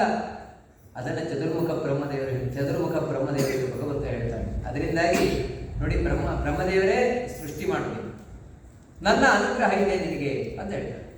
ಆಮೇಲೆ ಬ್ರಹ್ಮಾಂಡದ ಒಳಗೆ, ಈ ಬ್ರಹ್ಮಾಂಡವನ್ನು ಭಗವಂತ ತಾನು ಸೃಷ್ಟಿಯನ್ನ ಮಾಡಿ ಒಳಗೆ ಪ್ರವೇಶ ಮಾಡಿದ್ದಾನೆ. ಅಂತ ಬ್ರಹ್ಮಾಂಡದ ಒಳಗೆ ಮತ್ತೆ ಚತುರ್ಮುಖ ಬ್ರಹ್ಮದೇವರು ಸೃಷ್ಟಿ ಮಾಡ್ತಾರೆ ಭಗವಂತನ ಅನುಗ್ರಹದಿಂದ. ಇದೆ ಜನ್ಮಾದ್ಯಸ್ಯ ಯಥೋನ್ವಯಾತ್ ಅಂತ ಹೇಳಿದ್ರೆ ಚತುರ್ಮುಖ ಸೃಷ್ಟಿ ಮಾಡ್ತಾನೆ ಅಂತ ಹೇಳಿದ್ರೆ ಈ ರೀತಿ ಭಗವಂತನ ಅನುಗ್ರಹದಿಂದಾಗಿ ಚತುರ್ಮುಖ ಬ್ರಹ್ಮದೇವರು ತಾವು ಸೃಷ್ಟಿ ಮಾಡುವುದು. ಅದೇ ನವವಿಧ ಸೃಷ್ಟಿಯಿಂದ. ಯಾವುದು ನವವಿಧ ಸೃಷ್ಟಿ ಅಂತ ಹೇಳಿದ್ರೆ ಸರ್ಗೋ ನವವಿಧಸ್ತಸ್ಯ ಪ್ರಾಕೃತೋ ವೈಕೃತಶ್ಚ ಸಹ. 9 ವಿಧವಾದ ಸೃಷ್ಟಿ. ಚತುರ್ಮುಖ ಬ್ರಹ್ಮದೇವರು ಮೊದಲು ಮಹತ್ತತ್ವದ ಸೃಷ್ಟಿ. ಅದು ಬ್ರಹ್ಮಾಂಡದ ಹೊರಗೆ ಒಂದ್ಸಲ ಆಯಿತು ಭಗವಂತನಿಂದ, ಬ್ರಹ್ಮಾಂಡದ ಒಳಗೆ ಇನ್ನೊಂದ್ಸಲ ಆಗ್ತಾರೆ, ಅದು ಚತುರ್ಮುಖ ಬ್ರಹ್ಮನಿಂದ. ಅದರಂದ್ರೆ ಗುಣವೈಷಮ್ಯ ಮಹಾತ್ಮನಃ. ಪ್ರಳಯ ಕಾಲದಲ್ಲಿ ಸಾತ್ವಿಕ ರಾಜಸ ತಾಮಸ ಗುಣಗಳು ಸಮಸ್ಥಿತಿಯಲ್ಲಿ, ಅದರಲ್ಲಿ ಸ್ವಲ್ಪ ಹೆಚ್ಚು ಕಮ್ಮಿ ಆಗಿದೆ. ಅದರಲ್ಲಿ ಆಗುವಂತಹ ಏರುಪೇರಿನಿಂದಾಗಿ ಸೃಷ್ಟಿಯಾಗಿ ಪ್ರಾರಂಭ ಆಗುತ್ತೆ. ರಜೋಗುಣದಿಂದಾಗಿ ಸೃಷ್ಟಿ ಪ್ರಾರಂಭ ಆಗುತ್ತೆ. ಅಂದರೆ ಸಾತ್ವಿಕ ರಾಜಸ ತಾಮಸ ಗುಣಗಳು ಅದು ನಾವು ಕೆಲಸವನ್ನು ಪ್ರಾರಂಭ ಮಾಡ್ತದೆ. ಇದು ಮಹತ್ತತ್ವದ ಸೃಷ್ಟಿ. ನಿಜವಾಗಲೂ ಮಹತ್ತತ್ವ ಅಂದರೆ ಇನ್ನೇನಲ್ಲ, ನಮ್ಮೊಳಗೆ ಏನೊಂದು ಅಗಾಧವಾದ ನೆನಪಿನ ಶಕ್ತಿ ಇದೆಯೋ ಇದೇ ಮಹತ್ತತ್ವ. ಒಳಗೆ ಇರುವಂತಹ ಮಹತ್ತತ್ವ, ನಮ್ಮೊಳಗೆ ಇರುವ ಸಾತ್ವಿಕ ರಾಜಸ ತಾಮಸ ಗುಣಗಳೇನಿದೆ ಇದೇ ಪ್ರಕೃತಿ ತತ್ವ. ನಮ್ಮೊಳಗೆ ಇದೆ ಪ್ರಕೃತಿ ತತ್ವ. ಅದಕ್ಕಾಗಿ ನಾವು ನಿದ್ರೆ ಮಾಡ್ತೇವೆ, ಕನಸು ಕಾಣ್ತೇವೆ, ಎಚ್ಚರದಲ್ಲಿರ್ತೇವೆ. ಅದನ್ನೆಲ್ಲ ಗುಣಗಳ ಪ್ರಭಾವದಿಂದ ಯಾವಾಗ ನಮ್ಮೊಳಗೆ ತಮೋ ಗುಣ ಹೆಚ್ಚಾಗ್ತಾ ಹೋಯಿತು, ಆಗ ನಿದ್ರೆ ಹೆಚ್ಚಾಗ್ತದೆ. ಅಂದರೆ ಎಲ್ಲ ದೇಹದ ಅಧೀನ, ದೇಹ ಗುಣದ ಅಧೀನ. ಅವಾಗ ಎಷ್ಟು ಹೇಳಿದರೂ ನಮ್ಮ ಕೈ ತಡ್ಕೊಳ್ಳಿಕ್ಕಾಗುತ್ತೆ. ಗೊತ್ತಿಲ್ಲದ ಒಂದು ಕಡೆ ನಿದ್ರೆ ಮಾಡಿರ್ತೀವಿ. ಯಾಕಂದರೆ ತಮೋ ಗುಣದ ಪ್ರಭಾವ ಅಷ್ಟು ಹೆಚ್ಚಿದ್ದಾಗ. ಸತ್ವಗುಣದ ಪ್ರಭಾವ ಯಾವಾಗ ನಮ್ಮಲ್ಲಿ ಇರ್ತದೆ, ಎಚ್ಚರವಾಗಿರ್ತದೆ. ರಜೋಗುಣದ ಪ್ರಭಾವ ಯಾವಾಗ ಇರ್ತದೆ, ಅವಾಗ ನಾನಾ ವಿಧವಾದ ಕನಸುಗಳು ಇವೆಲ್ಲ ಬರ್ತಾ ಇರ್ತದೆ. ಅಂದರೆ ಈ ರೀತಿ ಈ 3 ಗುಣಗಳು ನಮ್ಮೊಳಗಿದೆ. ಅದೇ ರೀತಿ ಈ ಜಗತ್ತಿನಲ್ಲಿಯೂ ಕೂಡ 3 ಇದೆ. ಅದಕ್ಕಾಗಿ ನೀವು ಜಗತ್ತಿನಲ್ಲಿ ಯಾವುದನ್ನು ನೋಡಿ, ದೇವತೆಗಳು, ಮನುಷ್ಯರು, ದೈತ್ಯರು. ದೇವತೆಗಳು ಸಾತ್ವಿಕರು, ಮನುಷ್ಯರು ರಾಜಸರು, ದೈತ್ಯರು ತಾಮಸರು. ಯಾವುದೇ ಒಂದು ವಸ್ತುವಿನಲ್ಲಿ 3 ಕ್ವಾಲಿಟೀಸ್, ಗುಡ್, ಬೆಟರ್, ಬೆಸ್ಟ್ ನಾವು ಕೇಳಿದೆವಲ್ವ. First quality, second quality, third quality. ಅಂದರೆ ಆ 3 ಗುಣಗಳು ಎಲ್ಲ ಕಡೆ ಇರ್ತವೆ. ಅದರ ನಂತರದ್ದು ಮಹತ್ತತ್ವ. ಮಹತ್ತತ್ವ ಅನ್ನೋದು ನಮ್ಮೊಳಗೆ ಯಾವ ರೀತಿ ಇದೆ ಅಂತ ಹೇಳಿದ್ರೆ ನೆನಪಿನ ಶಕ್ತಿ ನಮ್ಮೊಳಗೆ. ಅದು ಎಂಥ ನೆನಪಿನ ಶಕ್ತಿ ಅಂದರೆ ಜನ್ಮಾಂತರಗಳ ನೆನಪಿನ ಶಕ್ತಿ ಒಳಗಿದೆ. ಇದು ಮಹತ್ತತ್ವದಿಂದಾಗಿ. ಇವತ್ತು ಮಹತ್ತತ್ವ ಕೆಲಸ ಮಾಡಲಿಲ್ಲ ಒಳಗೆ ಅಂತ ಹೇಳಿದ್ರೆ ಅದೇ ಅಲ್ಜಿಮರ್, ನೆನಪಿನ ರೋಗ, ನೆನಪು ಮರುವೆ ರೋಗ, ಮರವಿನ ರೋಗ ಬರಲಿಕ್ಕೆ ಶುರುವಾಗುತ್ತೆ. ಬೇರೆ ಒಳಗಿರುವಂಥದ್ದು ಆ ಮಹತ್ತತ್ವದಿಂದಾಗಿ ಅಹಂಕಾರ ತತ್ವದ ಸೃಷ್ಟಿ. ಇದು ಮೂರನೆಯ ಮಜಲು. ಅಹಂಕಾರ ತತ್ವದ ಸೃಷ್ಟಿ ಅಂದರೆ ನಾನು ಎಂಬ ಅರಿವು. ರಾತ್ರಿ ಮಲ್ಕೊಂಡಿರ್ತೇವೆ, ಮಲ್ಕೊಂಡಿದ್ದಾಗ ಏನೂ ಇಲ್ಲ. ಬೆಳಗ್ಗೆ ಎಚ್ಚರ ಆಯಿತು ಅಂತ ಹೇಳಿದ್ರೆ ಏನು ಎಚ್ಚರ ಆಗೋದು? ಮೊದಲು ಎಚ್ಚರ ಆಗುವುದೇನು ನೋಡಿ. ನಮ್ಗೆ ಎಚ್ಚರ ಆದ ಕೂಡಲೇ ಎಲ್ಲಿದ್ದೇನೆ ನೆನಪು. ನಾನಿದ್ದೇನೆ, ನಾನಿದ್ದಾಗಿದ್ದೇನೆ. ಈ ರೀತಿ ಕೆಲವು ಸಲ ಆಕ್ಸಿಡೆಂಟ್ ಆಗಿದೆ. ಆಕ್ಸಿಡೆಂಟ್ ಆದಾಗ ಅವರಿಗೆ ಮೂರ್ಛೆ ತಪ್ಪಿರ್ತದೆ, ಆಮೇಲೆ ಮೂರ್ಛೆ ಬರ್ತದೆ. ಮೂರ್ಛೆ ಬಂದಾಗ ಡಾಕ್ಟ್ರು ನೀವೆಲ್ಲಿದ್ದೆ? ನಾನು ಎಲ್ಲಿದ್ದೇನೆ? ನಿನ್ನ ಹೆಸರೇನು? ನನ್ನ ಹೆಸರು ನೆನಪಾಗೋದಿಲ್ಲ. ನಾನು ಎಲ್ಲಿದ್ದೇನೆ, ನಾನು ಯಾರು ನೆನಪಾಗೋದಿಲ್ಲ. ಯಾಕಂದರೆ ಆ ಟೈಮಲ್ಲಿ ಮಹತ್ತತ್ವ ಕೆಲಸ ಮಾಡ್ತಾ ಇದೆ ಒಳಗಿದ್ದೀನಿ. ಅದಕ್ಕೆ ಸ್ವಲ್ಪ ಯೋಚನೆ ಮಾಡ್ಕೊಂಡು ನಾನು ಇದ್ದವನು ಅಂದರೆ ಮಹತ್ತತ್ವ ಕೆಲಸ ಮಾಡಿದ್ರು ಒಳಗೆ. ಆಮೇಲೆ ಅಹಂಕಾರ ತತ್ವ, ನಾನು ನೋಡಿ ಎಚ್ಚರ, ನಾನು ಎಚ್ಚರ ಆಯಿತು, ನನ್ನದು ಎಚ್ಚರ ಆಯಿತು. ಇದು ಮಹತ್ತತ್ವ, ಅಹಂಕಾರ ತತ್ವ. ಆ ಅಹಂಕಾರ ತತ್ವದಲ್ಲಿ ಮೂರು ಮಜಲು. ವೈಕಾರಿಕ ಅಹಂಕಾರ, ಇದು ನಾಲ್ಕನೇ ವೈಕಾರಿಕ ಅಹಂಕಾರ. ವೈಕಾರಿಕ ಅಹಂಕಾರದಿಂದಾಗಿಯೇ ಎಲ್ಲ ದೇವತೆಗಳು ಅಂದರೆ ನಮ್ಮ ಇಂದ್ರಿಯಕ್ಕೆ ಅಭಿಮಾನ ದೇವತೆಗಳು. ಕಣ್ಣಿಗೆ ಸೂರ್ಯ, ಯಾವುದೇ ಇಂದ್ರಿಯಗಳು ತನ್ನಷ್ಟಕ್ಕೆ ಕೆಲಸ ಮಾಡ್ತಾ ಇಲ್ಲ. ಇವಾಗ ಒಂದು ಫ್ಯಾನ್ ತಿರುಗ್ತಾ ಇದೆ, ತನ್ನಷ್ಟಕ್ಕೆ ತಿರುಗ್ತಾ ಇದೆ. ಸ್ವಿಚ್ ಹಾಕುವವರು ಬೇಕು ತಾನೆ, ಆಫ್ ಮಾಡೋರು ಬೇಕು ತಾನೆ, ಕೆಟ್ಟೋದ್ರೆ ಸರಿ ಮಾಡೋರು ಬೇಕು ತಾನೆ. ಹಾಗೆ ನಮ್ಮ ಪ್ರತಿಯೊಂದು ಇಂದ್ರಿಯಗಳನ್ನು ಕೂಡ ನೋಡಿಕೊಳ್ಳಿಕ್ಕೆ ಒಂದು ದೇವತಾ ಶಕ್ತಿಗಳಿದೆ. ಅದರಲ್ಲಿ ಸೂರ್ಯ ಕಣ್ಣಿಗೆ ದೇವತೆ, ಚಂದ್ರ ಕಿವಿಗೆ, ಎಲ್ಲ ದಿಕ್ಕಿನಲ್ಲಿರುವ ದೇವತೆಗಳು ಇಂದ್ರ, ಅಗ್ನಿ, ಯಮ, ನೃತಿ, ವರುಣ, ವಾಯು, ಕುಬೇರ, ಈಶಾನ್ಯ. ನಮ್ಮ ಮಾತಿಗೆ ಅಭಿಮಾನಿಯಾಗಿರುವವನು ಅಗ್ನಿ. ಅದೇ ರೀತಿ ನಾವು ತಿಂತೇವಲ್ವಾ, ತಿನ್ಬೇಕಾದ್ರೆ ರುಚಿ ಗೊತ್ತಾಗಬೇಕಲ್ವಾ, ಅದಕ್ಕಾಗಿ ವರುಣ ನಮ್ಮ ನಾಲಿಗೆಯಲ್ಲಿ ಕೂತಿದ್ದಾನೆ. ಅಗ್ನಿ, ವರುಣ ಇವರು ನಮ್ಮ ನಾಲಿಗೆಯಲ್ಲಿ ಕೂತಿದ್ದಾರೆ. ಇವರು ಕೆಲಸ ಮಾಡ್ತಾ ಇದ್ದಾರೆ. ಒಂದೊಮ್ಮೆ ವರುಣ ಕೆಲಸವೇ ಮಾಡಲಿಲ್ಲ ಅಂತ ತಿಳ್ಕೊಳ್ಳಿ, ಆಗಲೇ ಬಾಯಿ ರುಚಿ ಗೊತ್ತೇ ಆಗೋದು. ಕೆಲವು ಸಲ ಜ್ವರ ಬರ್ತದೆ, ಏನು ಬಾಯಿ ರುಚಿಯೇ ಇಲ್ಲ, ಯಾಕಂದರೆ ವರುಣ ಕೆಲಸ ಮಾಡ್ತಾ ಇದೆ. ಕೆಲವು ಸಲ ಮಾತಾಡಿ ಅಯ್ಯೋ ದೊಡ್ಡ ಎಲ್ಲ ಆರೋಗ್ಯದ ಬಂದ ಏನಂದ್ರೆ ಅಗ್ನಿ ನೀರನ್ನೆಲ್ಲ ತೆಗೆದಿದೆ. ಇವೆಲ್ಲ ನಾವು ತಿಳ್ಕೊಳ್ಬೇಕಾಗಿರುವಂಥ. ಆಮೇಲೆ ಕೈಗೆ ಇಂದ್ರ, ಕಾಲಿಗೆ ಜಯಂತ, ಇಂದ್ರನ ಮಗ ಜಯಂತ. ಹಾಗೆ ಹೂವಿಗೆ ಅಶ್ವಿನಿ ದೇವತೆಗಳು, ಅಭಿಮಾನಿಗಳು. ಈಗ ಒಂದೊಂದು ಇಂದ್ರಿಯಕ್ಕೆ ಒಬ್ಬೊಬ್ಬ ದೇವತೆಗಳಿದ್ದಾರೆ. ಇವರೆಲ್ಲ ಸೃಷ್ಟಿಯಾದದ್ದು ಅಹಂಕಾರ ತತ್ವದಿಂದ. ಆನಂತರ ರಾಜಸ ಅಹಂಕಾರ, ಅದರಿಂದಾಗಿ ಎಲ್ಲ ಇಂದ್ರಿಯಗಳ ಸೃಷ್ಟಿಯಾಯಿತು. 5 ಜ್ಞಾನೇಂದ್ರಿಯ, 5 ಕರ್ಮೇಂದ್ರಿಯ. ಈ ಜಗತ್ತನ್ನು ತಿಳಿದುಕೊಳ್ಳಲಿಕ್ಕೆ 5 ಇಂದ್ರಿಯ, ನಂತರ ಕರ್ಮವನ್ನು ಮಾಡಲಿಕ್ಕೆ 5 ಇಂದ್ರಿಯ. ಈ ರೀತಿ 10 ಇಂದ್ರಿಯದ ಸೃಷ್ಟಿಯಾಯಿತು, ಮನಸ್ಸಿನ ಸೃಷ್ಟಿಯಾಯಿತು. ಕಡೆಗೆ ತಾಮಸ ಅಹಂಕಾರ, ಅದರಿಂದಾಗಿ ಪಂಚಭೂತಗಳ ಸೃಷ್ಟಿಯಾಯಿತು. ಮಣ್ಣು, ನೀರು, ಬೆಂಕಿ, ಗಾಳಿ, ಆಕಾಶ, ಇದರ ಸೃಷ್ಟಿಯಾಯಿತು. ಇಷ್ಟೆಲ್ಲ ಸೃಷ್ಟಿಯಾಯಿತು. ನಂತರ 6ನೆಯ ಸೃಷ್ಟಿ, ಅದೇ ಅಜ್ಞಾನದ ಸೃಷ್ಟಿ. ಜಗತ್ತಿನಲ್ಲಿ ಅಜ್ಞಾನದ ಸೃಷ್ಟಿ. ಚತುರ್ಮುಖ ಬ್ರಹ್ಮದೇವರಿಗೆ ಅದು ಇಷ್ಟ ಇಲ್ವಂತೆ. ಅಜ್ಞಾನ ಸೃಷ್ಟಿ ಮಾಡೋದು ಇಷ್ಟ ಇಲ್ವಂತೆ. ಆದರೆ ಚತುರ್ಮುಖ ಬ್ರಹ್ಮದೇವರು ದೇವರನ್ನ ಧ್ಯಾನ ಮಾಡ್ತಾ ಕೂತ್ಬಿಟ್ರಂತೆ, ಅವಾಗ ಎಲ್ಲ ಕಡೆ ಕತ್ತಲೆ ಆವರಿಸ್ಕೊಂಡ್ಬಿಟ್ರು. ಅದರಿಂದಾಗಿ ಅಜ್ಞಾನ ಗೊತ್ತಿಲ್ಲ. ಅಷ್ಟು ಮಾತ್ರ ಅಲ್ಲ, ತಪ್ಪದೇ ಗೊತ್ತಿರುವಂಥದ್ದು, ಎಲ್ಲವೂ ತಪ್ಪೇ ಗೊತ್ತಿರುವಂಥದ್ದು, ಸರಿಯಾಗಿ ಗೊತ್ತೇ ಇಲ್ಲ. ಈ ರೀತಿ ಅಜ್ಞಾನ, ವಿಪರೀತ ಜ್ಞಾನಗಳ ಸೃಷ್ಟಿಯಾಗಿದೆ. ಇದಿಷ್ಟು 6 ವಿಧವಾದ ಸೃಷ್ಟಿಯಾದರೆ 7ನೆಯ ಸೃಷ್ಟಿ ಇದಿಷ್ಟನ್ನೂ ಒಟ್ಟಿಗೆ ಸಮಷ್ಟಿಯಾಗಿ ಸೇರಿಸಿ ಆದ ಸೃಷ್ಟಿ.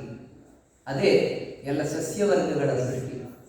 ವನಸ್ಪತ್ಯೌಷಧಿಲತಾಃ ತ್ವಕ್ಸಾರಾಯುಧೋದ್ರುಮಾಃ ಉತ್ಸ್ರೋತ ಸತ್ರವಂತಃ ಪ್ರಾಯಃ ಅಂತಃಸ್ಪರ್ಶಾಮಿಶೋಷಿಣಃ. 6 ವಿಧವಾದಂತಹ ಸಸ್ಯವರ್ಗಗಳ ಸೃಷ್ಟಿ. ಅಂದರೆ ನೋಡಿ, ನಮ್ಮ ಮನುಷ್ಯರಿಗಿಂತಲೂ ಮೊದಲು ಸೃಷ್ಟಿಯಾದದ್ದು ಸಸ್ಯವರ್ಗಗಳು. ಅವುಗಳ ಲಕ್ಷಣವನ್ನು ಹೇಳ್ತಾರೆ. ಉತ್ಸ್ರೋತಃ ತಮಪ್ರಾಯ, ಮೇಲ್ಮುಖವಾಗಿ ಬೆಳೆಯುವಂಥವುಗಳು ಎಲ್ಲ ಈ 6ನೇ 7ನೆಯ ಸೃಷ್ಟಿ. ಅದಕ್ಕಾಗಿ ಯಾವುದೇ ಒಂದು ಮರ ಇರ್ಬೋದು, ಗಿಡ ಇರ್ಬೋದು, ಬಳ್ಳಿ ಇರ್ಬೋದು, ಮೇಲ್ಮುಖವಾಗಿ ಬೆಳೀತಾ ಹೋಗುತ್ತೆ. ಸ್ರೋತ ಸಹ ಅದಕ್ಕಾಗಿ ಅವುಗಳು ಪಾಪ ಮಾಡೋದು. ಯಾಕಂದ್ರೆ ಮೇಲಕ್ಕೆ ಬೆಳೆಯುವುದು. ಪುಣ್ಯಾತ್ಮರು ಹೀಗೆ ಮೇಲಕ್ಕೆ ಹೋಗುವಂಥದ್ದು. ಆದರೆ ತಮಪ್ರಾಯ ಗೊತ್ತಾಗುವುದಿಲ್ಲ, ಅವುಗಳಿಗೆ ಹೆಚ್ಚಿನದ್ದೇನು ಗೊತ್ತಾಗುವುದಿಲ್ಲ. ಆದರೆ ಅಂತಸ್ಪರ್ಶ ಒಳಗಿನಿಂದ ಅನುಭವ ಆಗ್ತದೆ. ತನಗೆ ನೀರು ಹಾಕುವವರು ಬಂದಾಗ ಒಳಗಿನಿಂದ ಖುಷಿ ಆಗ್ತದೆ. ಅದೇ ರೀತಿ ತನ್ನನ್ನು ಕಡಿಯುವವರು ಬಂದಾಗ ಒಳಗಿನಿಂದ ನಡುಕ ಆಗುತ್ತದೆ.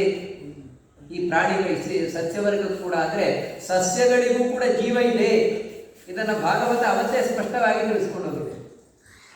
ಮತ್ತು ಇನ್ನೊಂದೇನು, ಈ ಸಸ್ಯವರ್ಗಗಳ ದೊಡ್ಡ ಒಂದು ಗುಣ ಅಂದರೆ ವಿಶೋಷಿಣ. ಪ್ರಾಣಿಗಳು ಸತ್ತರೆ ಕೊಳೆತು ಹೋಗ್ತದೆ, ಮನುಷ್ಯರಷ್ಟೇ ಸತ್ತರೆ ಕೊಳೆತು ಹೋಗುತ್ತೆ. ಆದರೆ ಮರ, ಗಿಡ, ಬಳ್ಳಿ ಮುಂತಾದವುಗಳೆಲ್ಲವೂ ಕೂಡ ಸತ್ತು ಹೋದರೆ ಒಣಗಿ ಹೋಗ್ತದೆ, ಉರುವಲಾಗಿ ಉಪಯೋಗಪಡ್ತದೆ. ಇವುದರಲ್ಲಿ 6 ವಿಧ ಯಾವುದು ಅಂತ ಹೇಳಿದ್ರೆ, ವನಸ್ಪತಿ ಔಷಧಿ ಲತಾ, ಹೂವನ್ನು ಬಿಡದೆ ಹಣ್ಣು ಬಿಡುವಂಥವುಗಳು. ಕೆಲವು ಹಲಸು ಮುಂತಾದವುಗಳಲ್ಲಿ ಹಲಸು ಹೂ ಬಿಡಲ್ಲ, ಹಣ್ಣು ಬಿಡುತ್ತದೆ.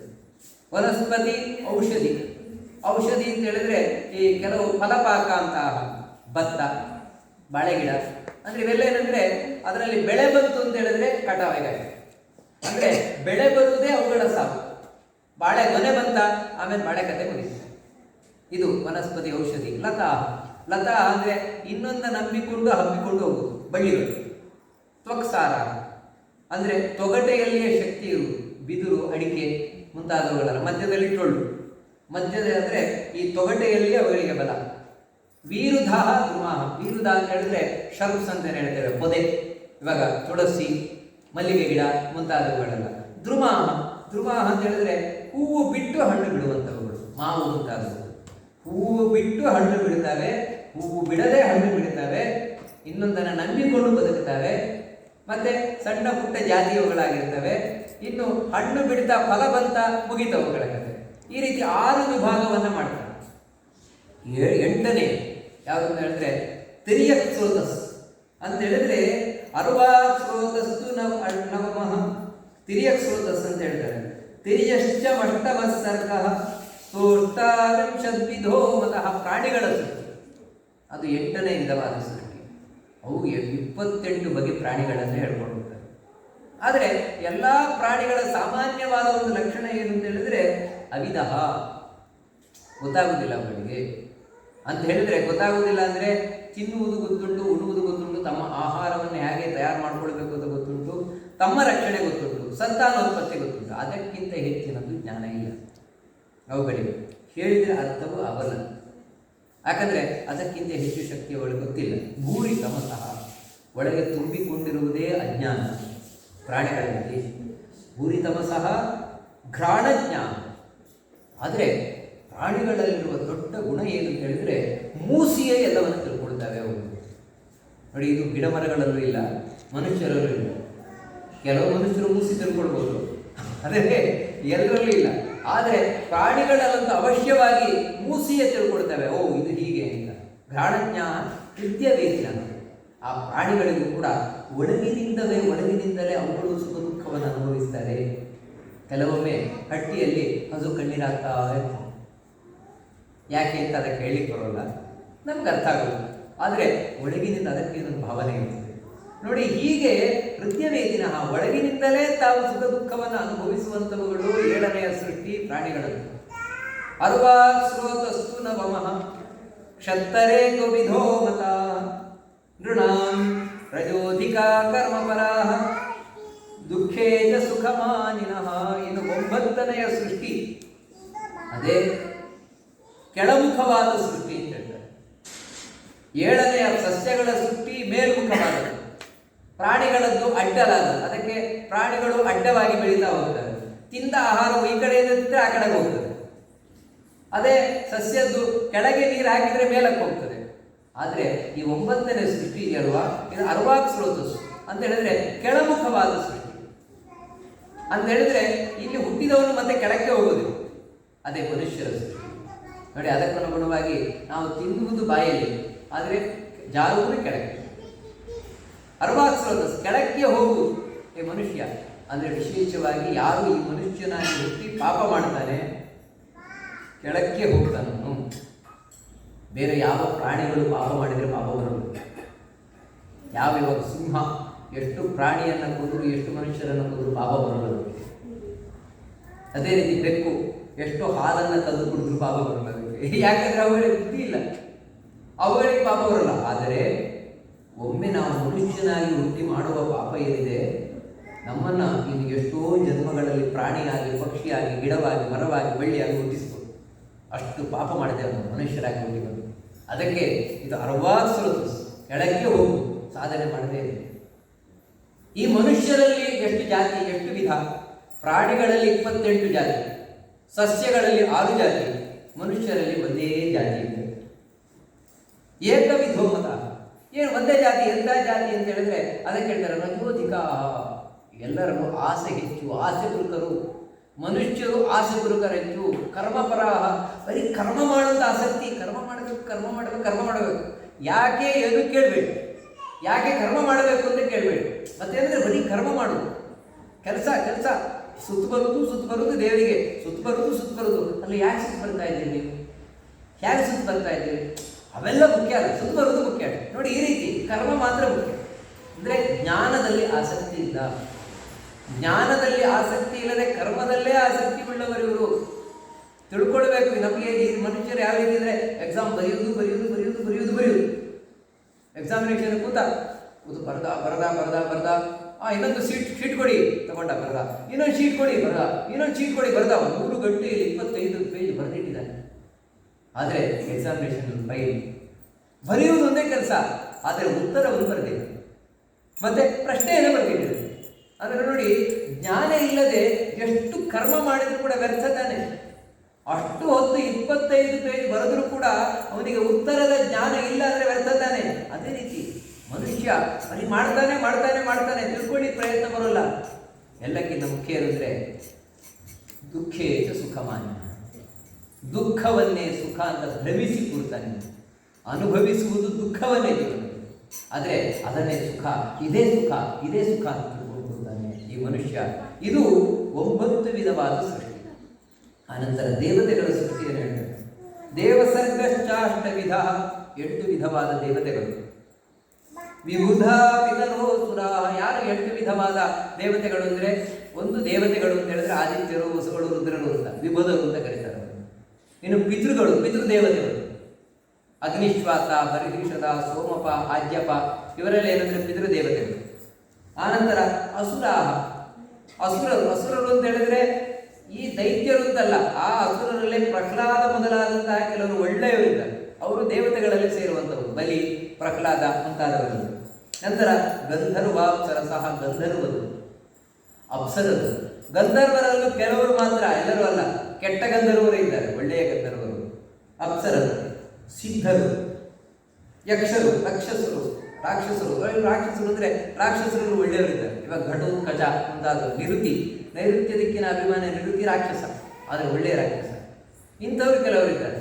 ಇವರೆಲ್ಲೇನೆಂದರೆ ದೇವತೆಗಳಿಗೆ ಸಹಾಯಕರಾಗಿರುವಂಥವ್ರು. ಸಿದ್ಧರು, ಯಕ್ಷರು, ರಾಕ್ಷಸರು, ಗಂಧರ್ವರು, ಅಪ್ಸರಾಸ್ತ್ರೀಯರು, ಇವರೆಲ್ಲರೂ ಕೂಡ. ಹೀಗೆ ಸೃಷ್ಟಿಯಾಗಿದೆ. ಸೃಷ್ಟಿ ಆದಮೇಲೆ ಇನ್ನು ಇಲ್ಲಿ ಅಭಿವೃದ್ಧಿ ಆಗಲ್ಲ, ಪ್ರಜಾವೃದ್ಧಿ ಆಗಬೇಕು. ಪ್ರಜೆಗಳಿಲ್ಲ, ಪ್ರಜಾವೃದ್ಧಿ ಆಗಬೇಕು. ಅದು ಯಾವ ರೀತಿ ಮಾಡುವುದು? ಅದಕ್ಕಾಗಿ ಚತುರ್ಮುಖ ಬ್ರಹ್ಮದೇವರು ತಾನು ಯೋಚನೆಯನ್ನು ಮಾಡಿ 4 ತಮ್ಮ ಮಾನಸ ಪುತ್ರರು, ಅಂದರೆ ತಮ್ಮ ಮನಸ್ಸಿನಿಂದ 4ರನ್ನು ಸೃಷ್ಟಿ ಮಾಡಿದರು.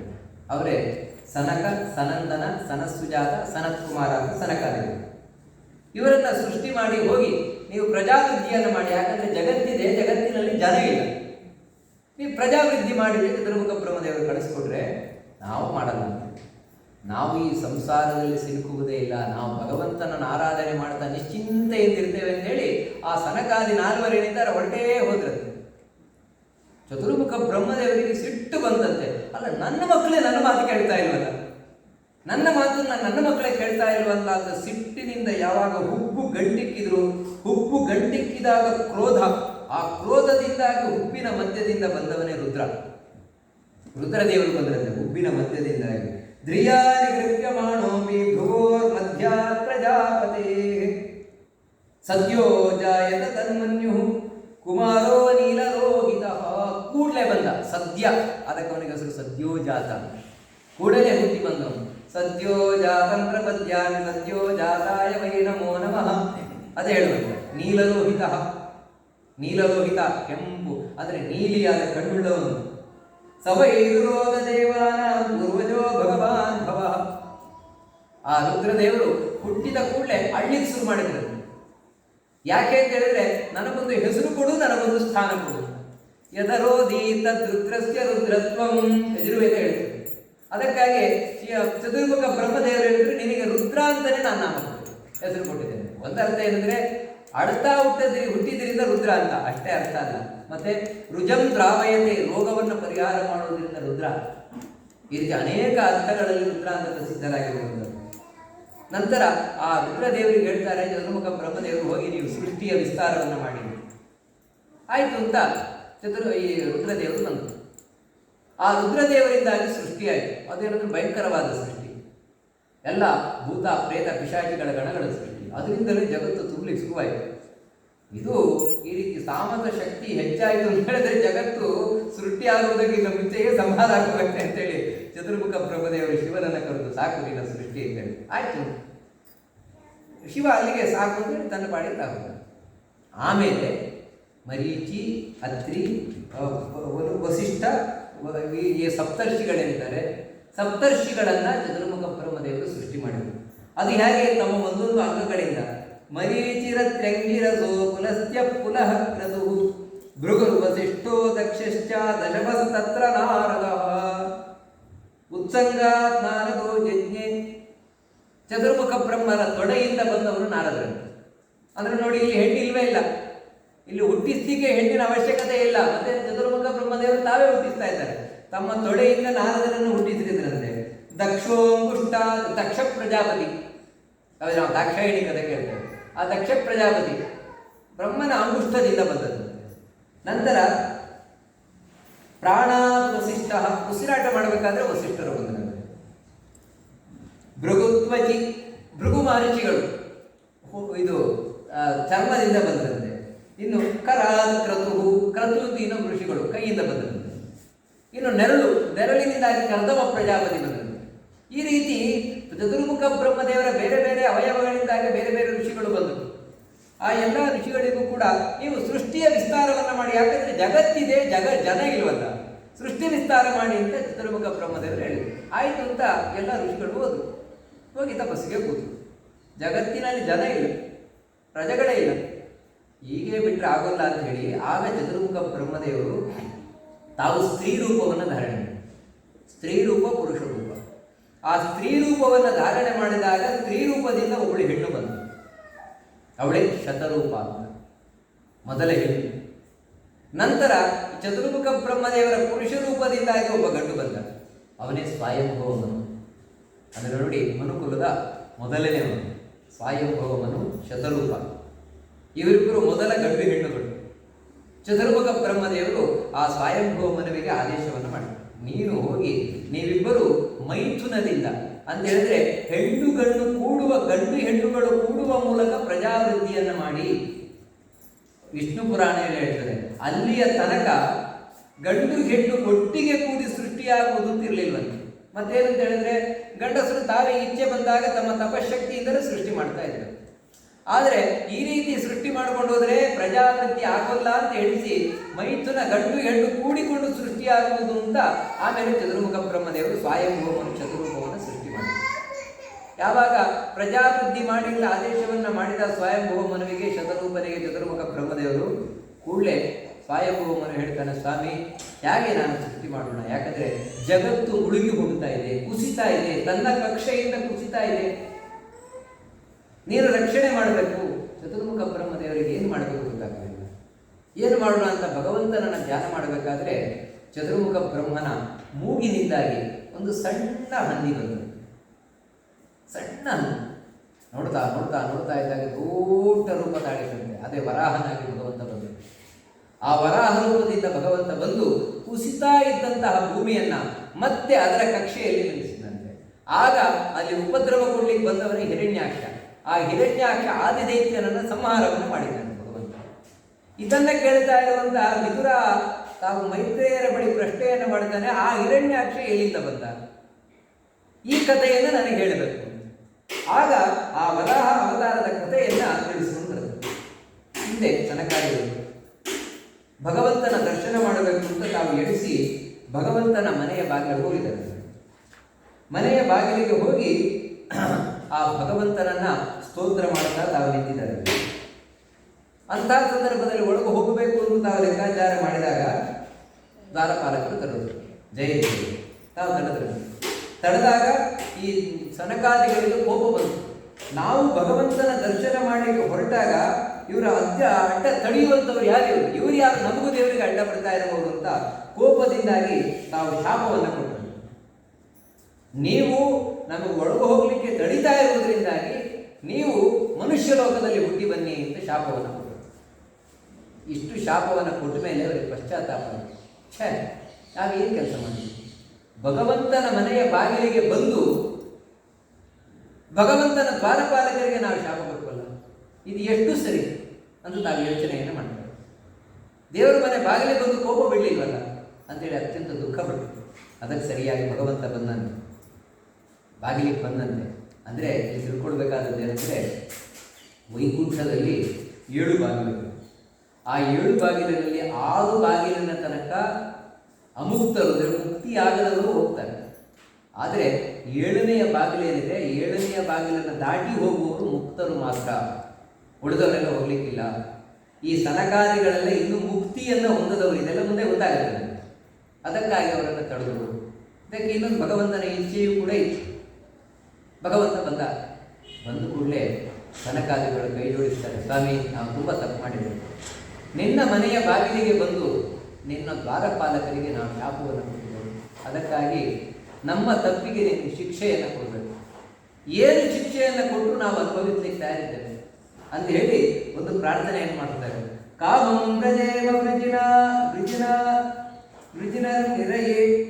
ವೃಜಿನರ್ ನಿರಯೇಷು ನಷ್ಟಾನ್ ಚೇತೋ ನಿಬಧ್ಯತಿ ನುತೇ ಪದಯೋರಮೇತ ವಾಚಶ್ಚನಸ್ತುಲಸಿವತ್ ಯತಿ ತೇಂಘ್ರಿ ಶೋಭಾಃ ಪೂಯೇತತೆ ಗುಣಗಣೇರ್ಯತಿರತ್ಕರ್ಣರಂಧ್ರಃ.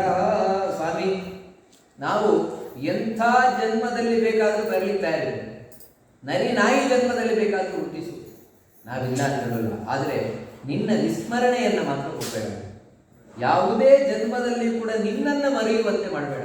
ದೇವರನ್ನು ಮರೆತು ಬದುಕುವುದೇನಿದೆ ಅದು ಪ್ರಾಣಿಗಳಿಗಿಂತಲೂ ಹೀನಾಯವಾದ ಜನ್ಮ. ಯಾಕಂತ ಹೇಳಿದ್ರೆ ಈ ಮನುಷ್ಯ ಜನ್ಮ ಬಂದಿರುವುದೇ ದೇವರನ್ನು ನೆನಪು ಮಾಡಿಕೊಳ್ಳಿಕ್ಕೋಸ್ಕರ. ಇಂತಹ ಮನುಷ್ಯ ಜನ್ಮದಲ್ಲಿ ಕೂಡ ದೇವರನ್ನು ನೆನಪು ಮಾಡಿಕೊಳ್ಳದೇ ಇದ್ರೆ ನಾವು ಇಂಥ ತಪ್ಪು ಮಾಡಿದಾಗೆ. ಅದಕ್ಕಾಗಿ ದೇವರೇ, ನಮಗೆ ನಾವು ಮಾಡಿದ ಅಪರಾಧಕ್ಕೆ, ಯಾಕಂದರೆ ನಿನ್ನ ಮನೆಯ ಬಾಗಿಲಿಗೆ ಬಂದು ನಿನ್ನ ದ್ವಾರಪಾಲಕರಿಗೆ ಶಾಪ ಕೊಟ್ಟದ್ರಿಂದಾಗಿ, ಕೋಪ ಮಾಡಿದ್ರಿಂದಾಗಿ ನಮಗೆ ತಕ್ಕ ಶಾಸ್ತಿಯನ್ನು ಮಾಡು, ನಾವು ಅದಕ್ಕೆ ತಯಾರಿದ್ದೇವೆ ಅಂತ ಹೇಳಿದಾಗ ಭಗವಂತ ಹೇಳ್ತಾನೆ, ಇಲ್ಲ ಇಲ್ಲ, ಯಾವತ್ತೂ ನೀವು ತಪ್ಪು ಮಾಡೋಲ್ಲ. ಯಾಕಂದರೆ ನನ್ನ ಭಕ್ತರಾದವರು ಯಾವತ್ತೂ ತಪ್ಪು ಮಾಡೋಲ್ಲ. ಮತ್ತು ಅದರಲ್ಲೂ ಕೂಡ ಬ್ರಾಹ್ಮಣರು ಅಂತ ಹೇಳಿದ್ರೆ ನನಗಿಷ್ಟ. ಯಾಕೆ ಇಷ್ಟ ಅಂದರೆ ಬ್ರಾಹ್ಮಣರಿಗೆ ನಾನು ಇಷ್ಟ, ಬ್ರಾಹ್ಮಣರು ನನಗಾಗೇ ಬದುಕುವಂತು. ಅದಕ್ಕಾಗಿ ನಾನು ಬ್ರಾಹ್ಮಣರಿಗೋಸ್ಕರವೇ ಬದುಕುವಂಥವು. ಅದಕ್ಕಾಗಿ ಹೇಳ್ತಾರೆ, ಒಂದೊಮ್ಮೆ ನಿಮಗೆ ವಿರುದ್ಧವಾಗಿ ನಡ್ಕೊಡ್ತು ಅಂತ ಹೇಳಿದ್ರೆ ಸೋಭಂ ಭವದ್ಭ್ಯ ಉಪರದ್ಧ ಸುತೀರ್ಥ ಕೀರ್ತಿ ಚಿಂತ್ಯಾಂ ಸ್ವಬಾಹುಮಿ ಸ್ವಹ ಪ್ರತಿಕೂಲದತ್ತಿ. ಒಂದೊಮ್ಮೆ ನಿಮಗೆ ವಿರುದ್ಧವಾಗಿ ನಡ್ಕೊಡ್ತು ಅಂತ ಹೇಳಿದ್ರೆ ನನ್ನ ತೋಳನ್ನು ನಾನು ಕಳೆದಾಕ್ತೇನೆ ಅಂತ ಹೇಳಿದ್ರೆ, ಕಳೆದಾಗಲಿ ಬರೋಲ್ಲ ಭಗವಂತನ ತೋಳು. ಆಗಿದ್ರೂ ಕೂಡ ತಾನು ಭಕ್ತರ ಮೇಲೆ ಎಷ್ಟು ಪ್ರೀತಿ ಉಳ್ಳವನೊಂದು ತೋರಿಸಲಿಕ್ಕೋಸ್ಕರ, ನಿಮ್ಮಿಂದ ಏನೂ ತಪ್ಪಾಗಿಲ್ಲ, ಸರಿಯಾಗೇ ಇದೆ, ನೀವು ಸರಿಯಾಗಿ ಶಾಪವನ್ನು ಕೊಟ್ಟಿದ್ದಾರೆ. ಯಾಕಂದರೆ ಈಗ ಇವರು ಈ ರೀತಿ ಮಾಡ್ತಾ ಇರೋದಲ್ಲ, ಹಿಂದೆ ಲಕ್ಷ್ಮಿಗೆ ಒಂದು ಸಲ ತಡೆದಿದ್ರು ಅಂತ ಹೇಳಿ, ಲಕ್ಷ್ಮಿ ಒಳಗೆ ಬರಬೇಕಾದ್ರೆ ಇವರು ತಡೆದಿದ್ರು, ಆಗಲೇ ಇವರಿಗೆ ಶಾಪ ಸಿಗಬೇಕಾಗಿತ್ತು, ಆದರೆ ಸಿಗಲಿಲ್ಲ. ಇವಾಗ ನಿಮ್ಮ ಮೂಲಕ ನಾನೇ ಶಾಪ ಕೊಟ್ಟಿದ್ದೇನೆ, ನೀವೇನು ಯೋಚನೆ ಮಾಡಬೇಡಿ ಎಂದು ದೇವರವರಿಗೆ ಅನುಗ್ರಹವನ್ನು ಮಾಡಿ ಸನಕಾದಿಗಳನ್ನು ಕಳಿಸಿಕೊಡ್ತಾರೆ. ಸನಕಾದಿಗಳಾದರೂ ಆನಂದದಿಂದ ತಾವು ಹೊರಟು ಬರ್ತಾ ಇದ್ದಾರೆ. ಈ ಕಡೆ ಆದರೂ ಜಯ ವಿಜಯರಿಗೆ ಭಗವಂತ ಹೇಳಿದ, ಇನ್ನು 3 ಜನ್ಮದಲ್ಲಿ ನನ್ನ ಶತ್ರುಗಳಾಗಿರುತ್ತೀರಿ, ಆದರೆ ಅಲ್ಲಿ ನೀವು ಅಜೇಯರಾಗಿರ್ತೀರಿ, ನನ್ನಿಂದಲೇ ಮೃತ್ಯು ಹೊಂದುವರಾಗಿರ್ತೀರಿ, ಆನಂತರ ಮತ್ತೆ ನನ್ನನ್ನು ಬಂದು ಸೇರ್ತೀರಿ ಅಂತ ಕಳಿಸಿಕೊಟ್ಟ. ಅಂತಹ ಆ ಜಯ ವಿಜಯರೇ ಹಿರಣ್ಯಾಕ್ಷ ಹಿರಣ್ಯಕಶಿಪುವಾಗಿ ನಾವಿಲ್ಲಿ ಬಂದು ಅದಿತಿಯ ಗರ್ಭವನ್ನು ಸೇರ್ಕೊಂಡಿದ್ದಾರೆ. ಅದು ಯಾವ ರೀತಿ ಅಂತ ಹೇಳಿದ್ರೆ, ಕಶ್ಯಪರು ಒಮ್ಮೆ ಒಂದು ಪ್ರದೋಷ ಕಾಲದಲ್ಲಿ, ಪ್ರದೋಷ ಕಾಲ ಅಂತ ಹೇಳಿದ್ರೆ ಶಿವ ತನ್ನ ಗಣಗಳೊಂದಿಗೆ ಸಂಚಾರ ಮಾಡುವ ಕಾಲ, ಶಿವನಿಗೆ ಅತ್ಯಂತ ಪ್ರಿಯವಾದ ಕಾಲ. ಆ ಪ್ರದೋಷ ಕಾಲದಲ್ಲಿ ಧ್ಯಾನ ಮಾಡ್ತಾ ಕೂತಿದ್ದಾರೆ. ಆಗ ಜಿತಿದೇವಿ ಬಂದು, ಜಿತಿದೇವಿಗೆ ಇದ್ದಕ್ಕಿದ್ದಾಗ ನೋಡಿ ದೈವ ಇಚ್ಛೆಯಿಂದಾಗಿ ಅವಳಿಗೆ ಒಳಗಿನಿಂದ ಕಾಮ ಉದ್ರೇಕ ಆಗುತ್ತಿದೆ. ತಾನು ಕಶ್ಯಪರನ್ನ ಕರೆದು ಬನ್ನಿ ಬನ್ನಿ ಅಂತ. ಕಶ್ಯಪರ ಹೇಳ್ತಾರೆ, ಇಲ್ಲ, ಈ ಸಂದರ್ಭದಲ್ಲಿ ಯಾವತ್ತೂ ಆ ರೀತಿಯೆಲ್ಲ ಮಾಡಬಾರದು. ಯಾಕಂತ ಹೇಳಿದ್ರೆ ಶಿವ ತನ್ನ ಗಣಗಳೊಂದಿಗೆ ಸಂಚಾರವನ್ನು ಮಾಡ್ತಾ ಇರ್ತಾನೆ. ಈಗ ಭಗವಂತನ ಧ್ಯಾನಾದಿಗಳನ್ನು ಮಾಡಲಿಕ್ಕೆ ಅತ್ಯಂತ ಯೋಗ್ಯವಾದ ಕಾಲ ಅಂತ ಹೇಳ್ತಾರೆ. ಆದರೆ ಅವಳು ಕೇಳುವುದೇ ಇಲ್ಲ. ಯಾಕಂದರೆ ಅದು ಭಗವದ್ ಇಚ್ಛೆ. ಅವಳು ಅಷ್ಟು ಕಾಮದ ವಶವಾಗಿಬಿಟ್ಟಿದ್ದಾಳೆ. ಅವಳಾದರೂ ಕಶ್ಯಪರನ್ನು ಹಿಡಿದು ಎಳಿತಾಳೆ. ಇವಳ ಆ ಕಾಮೋದ್ವೇಗವನ್ನು ನೋಡಿ ಕಶ್ಯಪರು ಭಗವದ್ ಇಚ್ಛೆ ಅಂತ ಹೇಳಿಸಿದ್ರು. ಯಾವತ್ತು ಪ್ರದೋಷ ಕಾಲದಲ್ಲಿ ನಿದ್ರೆಯನ್ನು ಮಾಡಬಾರದು, ಅಧ್ಯಯನವನ್ನು ಮಾಡಬಾರದು, ಮೈಥುನವನ್ನು ಮಾಡಬಾರದು, ಆಹಾರವನ್ನು ಸ್ವೀಕಾರ ಮಾಡಬಾರದು. ಆದರೆ ದೈವ ಇಚ್ಛೆ ಅಂತ ಹೇಳಿದ್ರು. ಅವಳೊಟ್ಟಿಗೆ ಸೇರಿದ್ರು ಕಶ್ಯಪರು. ಆಮೇಲೆ ತಾವು ಸ್ನಾನವನ್ನು ಮಾಡಿ ಧ್ಯಾನ ಮಾಡ್ತಾ ಇವಳಾದರೂ ಗರ್ಭಿಣಿಯಾಗಿ. ಆಗ ಕಶ್ಯಪರು ಹೇಳ್ತಾರೆ, ನೀನು ಯಾವಾಗ ಅಕಾಲದಲ್ಲಿ ಗರ್ಭವನ್ನು ಧರಿಸಿದೆಯಾ, ಯಾವ ಕಾಲದಲ್ಲಿ ಗರ್ಭ ಧರಿಸಬಾರದು ಆ ಕಾಲದಲ್ಲಿ ಗರ್ಭವನ್ನು ಧರಿಸಿರುವುದರಿಂದಾಗಿ ನಿನ್ನ ಗರ್ಭದಲ್ಲಿ ಅತ್ಯಂತ ಪಾಪಿಗಳಾದಂಥವರು ಹುಟ್ಟಿ ಬರ್ತಾರೆ, ಲೋಕಕಂಟಕರಾದರೂ ಹುಟ್ಟಿ ಬರ್ತಾರೆ ಅಂತ ಹೇಳ್ತಾರೆ ಕಶ್ಯಪರು. ಅದನ್ನು ಕೇಳಿ ನಡಿಗೆ ಹೋದಂತೆ, ಬೇಡ ಆ ರೀತಿ ಆಗಬಾರದು ಅಂತ ಹೇಳಿದ್ದಕ್ಕೆ, ಇಲ್ಲ ಏನು ಮಾಡಲಿಕ್ಕಾಗಲ್ಲ, ಆದರೆ ನಿನ್ನ ಮೊಮ್ಮಗ ಮಾತ್ರ ಅತ್ಯಂತ ಭಗವದ್ಭಕ್ತನಾಗ್ತಾನೆ ಅಂತ ಕಶ್ಯಪರು ಹೇಳ್ತಾರೆ. ಅದರೊಳಗೆ ಸಮಾಧಾನ ಆಯಿತು. ಆದರೆ ಯಾವಾಗ ಲೋಕಕಂಟಕರಾಗ್ತಾರೆ ಅಂತ ಅವಳಿಗೆ ಗೊತ್ತಾಯಿತು, ಅಂದರೆ ಲೋಕಕಂಟಕರಾಗ್ತಾರೆ ಅಂದರೆ ಇಂದ್ರಾದಿಗಳಿಂದ ಕೊಲ್ಲಲ್ಪಡ್ತಾರೆ ಅಂತ ಹೇಳೋದು ಸ್ಪಷ್ಟ. ಅದಕ್ಕೆ ಗರ್ಭ ಹೊರಗೆ ಹಾಕಲೇ ಇಲ್ಲಂತೆ. ದಿತಿದೇವಿ 100 ವರ್ಷಗಳ ಕಾಲ ಗರ್ಭ ಹಿಡ್ಕೊಂಡು ಕೂತಿದ್ದಾಳೆ. ಅದು ಯಾಕೆ ಸಾಧ್ಯ ಅಂತ ನಮಗೆ ಗೊತ್ತಿಲ್ಲ. ಅಂದರೆ ಯೋಗಶಕ್ತಿಯಿಂದ ಆ ಸಂದರ್ಭದಲ್ಲಿ ಸಾಧ್ಯವಾಗ್ತಾ ಇದೆ ಹೊರತು ಈಗ ನಾವು ಅದನ್ನು ಯೋಚನೆ ಮಾಡಿ ಬರೋದು. 100 ವರ್ಷಗಳ ಕಾಲ ಯಾವಾಗ ಆ ಗರ್ಭವನ್ನು ಧರಿಸಿದ್ದಾಳೆ, ಗರ್ಭದಲ್ಲಿದ್ದಾಗಲೇ ಆ ದುಷ್ಟ ಮಕ್ಕಳ ಪ್ರಭಾವ ಯಾವ ರೀತಿ ಇತ್ತು ಅಂತ ಹೇಳಿದ್ರೆ, ಆ ಪ್ರಭಾವ ಸ್ವರ್ಗಲೋಕಕ್ಕೆ ಹೋಗಿಬಿಟ್ಟಿದೆಯಂತೆ. ಸ್ವರ್ಗಲೋಕದಲ್ಲಿ ದೇವತೆಗಳು ಕಂಗಾಲಾಗಿ ಚತುರ್ಮುಖ ಬ್ರಹ್ಮದೇವರ ಹತ್ರ ಹೋಗಿ ಕೇಳ್ತಾರೆ, ಏನು ಈ ರೀತಿ ಆಗ್ತಾ ಇದೆ ಅಲ್ವಾ, ಏನು ಕಥೆ ಅಂತ. ಅದಕ್ಕೆ ಚತುರ್ಮುಖ ಬ್ರಹ್ಮದೇವರು ಇಷ್ಟೆಲ್ಲ ಕಥೆಗಳನ್ನು ಹೇಳ್ತಾರೆ. ಈ ರೀತಿ ಇವರು ಮಧ್ಯಾಹ್ನಲ್ಲ, ದ್ವಾರಪಾಲಕರು, ಭಗವಂತನ ದ್ವಾರಪಾಲಕರಾದ ಜಯ ವಿಜಯರೇ ಶಾಪದಿಂದಾಗಿ ಈ ರೀತಿ ತಾವು ಬಂದು ಸೇರಿಕೊಂಡಿದ್ದಾರೆ. ಅಂದರೆ ಬರೀ ಜಯ ವಿಜಯರು ಮಾತ್ರ ಅಲ್ಲ, ಇನ್ನೆರಡು ದೈತ್ಯರು ಕೂಡ ಅಲ್ಲಿದ್ದಾರೆ. ಹಿರಣ್ಯಾಕ್ಷ ಹಿರಣ್ಯಕಶಿಪು ಅಂತ ದೈತ್ಯರು ಇದ್ದಾರೆ. ಅವರೊಟ್ಟಿಗೆ ಈ ಇಬ್ಬರು ದ್ವಾರಪಾಲಕರು ಸೇರ್ಕೊಂಡಿದ್ದಾರೆ. ಅದಕ್ಕಾಗಿ ನೀವೇನು ಯೋಚನೆ ಮಾಡಬೇಡ, ಈ ಗರ್ಭದಲ್ಲೇ ಇಷ್ಟು ತೊಂದರೆ ಕೊಡ್ತಾ ಇದ್ದಾರೆ. ಇನ್ನು ಇವರು ಹೊರಗೆ ಬಂದರು ಅಂತ ಹೇಳಿದ್ರೆ ಇನ್ನೇನು ನಮಗೆ ತೊಂದರೆ ಕೊಡ್ಲಿಕ್ಕೆ ಸಾಧ್ಯ ಇಲ್ಲೇ ಇರ್ತದೆ ಅಂತ ಎಲ್ಲ ದೇವತೆಗಳು ಯೋಚನೆ ಮಾಡಬೇಕಾದ್ರೆ ಚತುರ್ಮುಖ ಬ್ರಹ್ಮದೇವರು ಮಾತು ಹೇಳ್ತಾರೆ. ವಿಶ್ವಸ್ಯ ಸ್ಥಿತಿ ಲಯೋದ್ಭವ ಹೇತುರಾದ್ಯ ಯೋಗೇಶ್ವರೈರಪಿ ದುರತ್ಯಯ ಯೋಗ ಮಾರ್ಗ ಕ್ಷೇಮಂ ವಿಧಾಸ್ಯಸಿ ತನೋ ಭಗವಾನ್ ತ್ರಿಧೀಶಃ ಶ್ರಾತಾಸ್ಮದೀಯ ವಿವೃಷೇನ ಕಿಯಾನಿಯಾರ್ಥಃ. ತ್ರಾತಾಸ್ಮದೀಯ ವಿವೃಷೇನ. ನೋಡಪ್ಪ ಎಲ್ಲ ದೇವತೆಗಳೇ, ವಿಶ್ವಸ್ಯ ಸ್ಥಿತಿ ಲಯೋದ್ಭವ ಹೇತುರಾದ್ಯ, ಇಡೀ ಜಗತ್ತಿನ ಸೃಷ್ಟಿ ಸ್ಥಿತಿ ಸಂಹಾರ ಪ್ರತಿಯೊಂದನ್ನು ಮಾಡ್ತಾ ಇರುವವನು ದೇವರು. ಯೋಗೇಶ್ವರೈರಪಿ ದುರತ್ಯ ಯೋಗ ಮಾರ್ಗ. ಆ ಭಗವಂತನ ಯಾವುದನ್ನು ಏನೂ ನಮ್ಗೆ ಅರ್ಥ ಮಾಡ್ಕೊಳ್ಳಿ ಬರಲ್ಲ ಅಂತ ಭಗವಂತ ನಮ್ಮನ್ನು ರಕ್ಷಣೆ ಮಾಡಿದ. ಹುಟ್ಟಿಸಿದ ತಂದೆ ಹೊಣೆಗಾರನಾಗಿರಲು ಗಟ್ಟಿಯಾಗಿ ತಲಗುವನು, ಇದಕ್ಕೆ ಸಂಶಯವಿಲ್ಲ. ತಲ್ಲಣಿಸದಿರು ಕಂಡ್ಯ ತಾಳುಮನವಿ ಎಲ್ಲರನ್ನು ಸಲಗುವನು, ಇದಕ್ಕೆ ಸಂಶಯವಿಲ್ಲ. ನೋಡಿ, ಇದನ್ನು ಹೇಳುವಂಥದ್ದು ಭಗವಂತ ರಕ್ಷಣೆ ಮಾಡೇ ಮಾಡ್ತಾನೆ. ಕ್ಷೇಮಂ ವಿಧಾಸ್ಯಸಿ ತನಃ. ಆ ದೇವರು ನಮಗೆ ಕ್ಷೇಮ ಒಳ್ಳೆಯದನ್ನು ಮಾಡೇ ಮಾಡ್ತಾನೆ. ಈ ಭರವಸೆ ಬೇಕು. ಯಾಕಂದ್ರೆ ದೇವರಿಗೆ ನಾವು ಹೇಳುವುದು ಭಯಕೃತ ಭಯನಾಶನಃ. ಭಯವನ್ನು ಉಂಟು ಮಾಡುವವನು ಅವನೇ. ಇಡೀ ಜಗತ್ತನ್ನು ಸೃಷ್ಟಿ ಮಾಡುವವನು ಮಾತ್ರ ಅಲ್ಲ, ನಮ್ಮ ಜೀವನದಲ್ಲಿ ಉಂಟಾಗುವ ಎಲ್ಲ ಪ್ರಾಬ್ಲಮ್ಗಳನ್ನು ಸೃಷ್ಟಿ ಮಾಡುವವನು ಅವನೇ. ಅಷ್ಟು ಮಾತ್ರ ಅಲ್ಲ, ಎಷ್ಟು ದಿನ ಇರಬೇಕು ಅಷ್ಟು ದಿನ ಆ ಪ್ರಾಬ್ಲಮ್ ಅನ್ನು ರಕ್ಷಣೆ ಮಾಡುವವನು ಅವನೇ. ನಮ್ಮ ಜೀವನದ ಸಮಸ್ಯೆಗಳನ್ನು ಅವನೇ ರಕ್ಷಣೆ ಮಾಡ್ತಾ ಇರ್ತಾನೆ. ಆ ಸಂದರ್ಭದಲ್ಲಿ ನಾವು ಏನು ಒದ್ದಾಡಿದ್ರೆ ಆ ಸಮಸ್ಯೆ ಪರಿಹಾರ ಆಗಲ್ಲ. ಒಂದು ದಿನ ಅದನ್ನು ಪರಿಹಾರ ಮಾಡುವವನು ಅವನು. ಅದೇ ಭಯ ನಾಶನ. ಎಲ್ಲ ದೇವ್ರ ಕೈಲೇ ಇರೋದು. ನಾವು ಬೇಕು ಅಂದ್ರೆ ಸಮಸ್ಯೆ ಬರುವುದೂ ಇಲ್ಲ, ಬೇಡ ಆದರೆ ಸಮಸ್ಯೆ ಹೋಗುವುದೂ ಇಲ್ಲ. ಅದಕ್ಕೇನಂದ್ರೆ ದೇವರಿದ್ದಾನೆ. ದೇವರು ಏನು ಮಾಡಬೇಕು ಅಂತ ಇಚ್ಛಿಸ್ತಾನೋ ಆ ರೀತಿ ಆಗುತ್ತೆ. ನಿನ್ನ ಸಂಕಲ್ಪಾನುಸಾರ ಮಾಡು ಎನ್ನ ಸಾಕುವ ದೊರೆಯೇ ತಿಳಿದು ನೀನೋಡಯ್ಯ. ನಿನ್ನ ಸಂಕಲ್ಪಾನುಸಾರ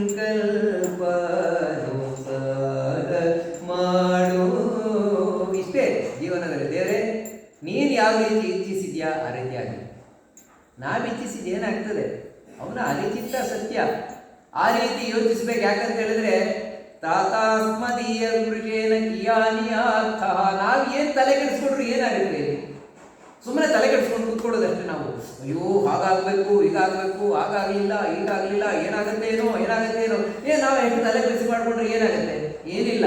ಮೊದಲೇ ಸಮಸ್ಯೆ ಇರ್ತದೆ, ನಾವು ತಲೆ ಬಿಸಿ ಮಾಡ್ಕೊಂಡಿದ್ರೆ ಅಂದಾಗ ಇನ್ನೂ ಹೆಚ್ಚಾಗ್ತದೆ.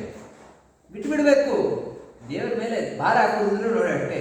ದೇವರ ಮೇಲೆ ಭಾರ ಹಾಕೋದು ಅಂತ ಹೇಳಿದ್ರೆ ದೇವರಿದ್ದಾನೆ, ರಕ್ಷಣೆಯನ್ನು ಮಾಡ್ತಾನೆ ದೇವರು. ಅವನಿಗೆ ಗೊತ್ತು ಏನು ಮಾಡಬೇಕು ಅಂತ ಅವನಿಗೆ ಗೊತ್ತು. ಅವನಿಗೆ ಬೇಕಾದಾಗ ಮಾಡ್ತಾನೆ ಅಂತ ಹೇಳಿದ್ರು ನಿಶ್ಚಿಂತೆ ಇದ್ದೀರಿ ನೋಡಿ. ಆ ರೀತಿ ನಿಶ್ಚಿಂತೆ ಇದ್ದೀರಿ. ದೇವರಿದ್ದಾನೆ, ದೇವರು ಒಳ್ಳೇದು ಮಾಡೇ ಮಾಡ್ತಾನೆ. ದೇವರು ಯಾವತ್ತೂ ಕೆಟ್ಟದ್ದು ಮಾಡೋಲ್ಲ. ಕೆಟ್ಟದ್ದು ಮಾಡಿದ್ರೆ ಅವನು ದೇವರು ಆಗೋಲ್ಲ. ಈ ರೀತಿ ನಿಶ್ಚಿಂತೆಯನ್ನು ಇರಿ ಅಂತ ಚತುರ್ಮುಖ ಬ್ರಹ್ಮದೇವರು ಆ ಎಲ್ಲ ದೇವತೆಗಳಿಗೆ ಹೇಳಿ ಕಳಿಸಿದರು. ಮುಂದೆ ಆ ದಿತಿದೇವಿ ಆ ಎರಡು ಗರ್ಭವನ್ನು ಹಡೆದು ಅವಳೇ ಹಿರಣ್ಯಕಶಿಪು, ಹಿರಣ್ಯಾಕ್ಷ. ಆ ಹಿರಣ್ಯಾಕ್ಷ ಜಗಳವನ್ನು ಬಯಸ್ತಾ ಹೊರಟನು. ತಾನು ತಪಸ್ಸಿನಿಂದ ಬಲವನ್ನು ಸಂಪಾದನೆಯನ್ನು ಮಾಡಿ ಯಾರು ನನ್ನೊಟ್ಟಿಗೆ ಯುದ್ಧಕ್ಕೆ ಬರುವವರಿದ್ದಾರೆ, ಯಾರು ನನ್ನೊಟ್ಟಿಗೆ ಯುದ್ಧಕ್ಕೆ ಬರುವವರಿದ್ದಾರೆ ಕಾಲು ಕೆರ್ಕೊಂಡು ಹೋದ. ಹಿಮಾಲಯದ ಹತ್ರ ಹೋಗಿ ಕೇಳಿದ, ನನ್ನ ಹತ್ರ ಯುದ್ಧಕ್ಕೆ ಬರ್ತೀಯಾ? ಇಲ್ಲ, ನಾನು ಬರೋಲ್ಲ. ಸಮುದ್ರದ ಹತ್ರ ಹೋಗಿ ಕೇಳಿದ, ನನ್ನ ಹತ್ರ ಯುದ್ಧಕ್ಕೆ ಬರ್ತೀಯಾ? ಬರೋಲ್ಲ. ಮತ್ತೆ ಯಾರು ನನ್ನೊಟ್ಟಿಗೆ ಯಾರು ಯುದ್ಧಕ್ಕೆ ಬರುವವರೇ ಇಲ್ವಲ್ಲ? ನಾರದ್ರು ಹೇಳ್ತಾರೆ.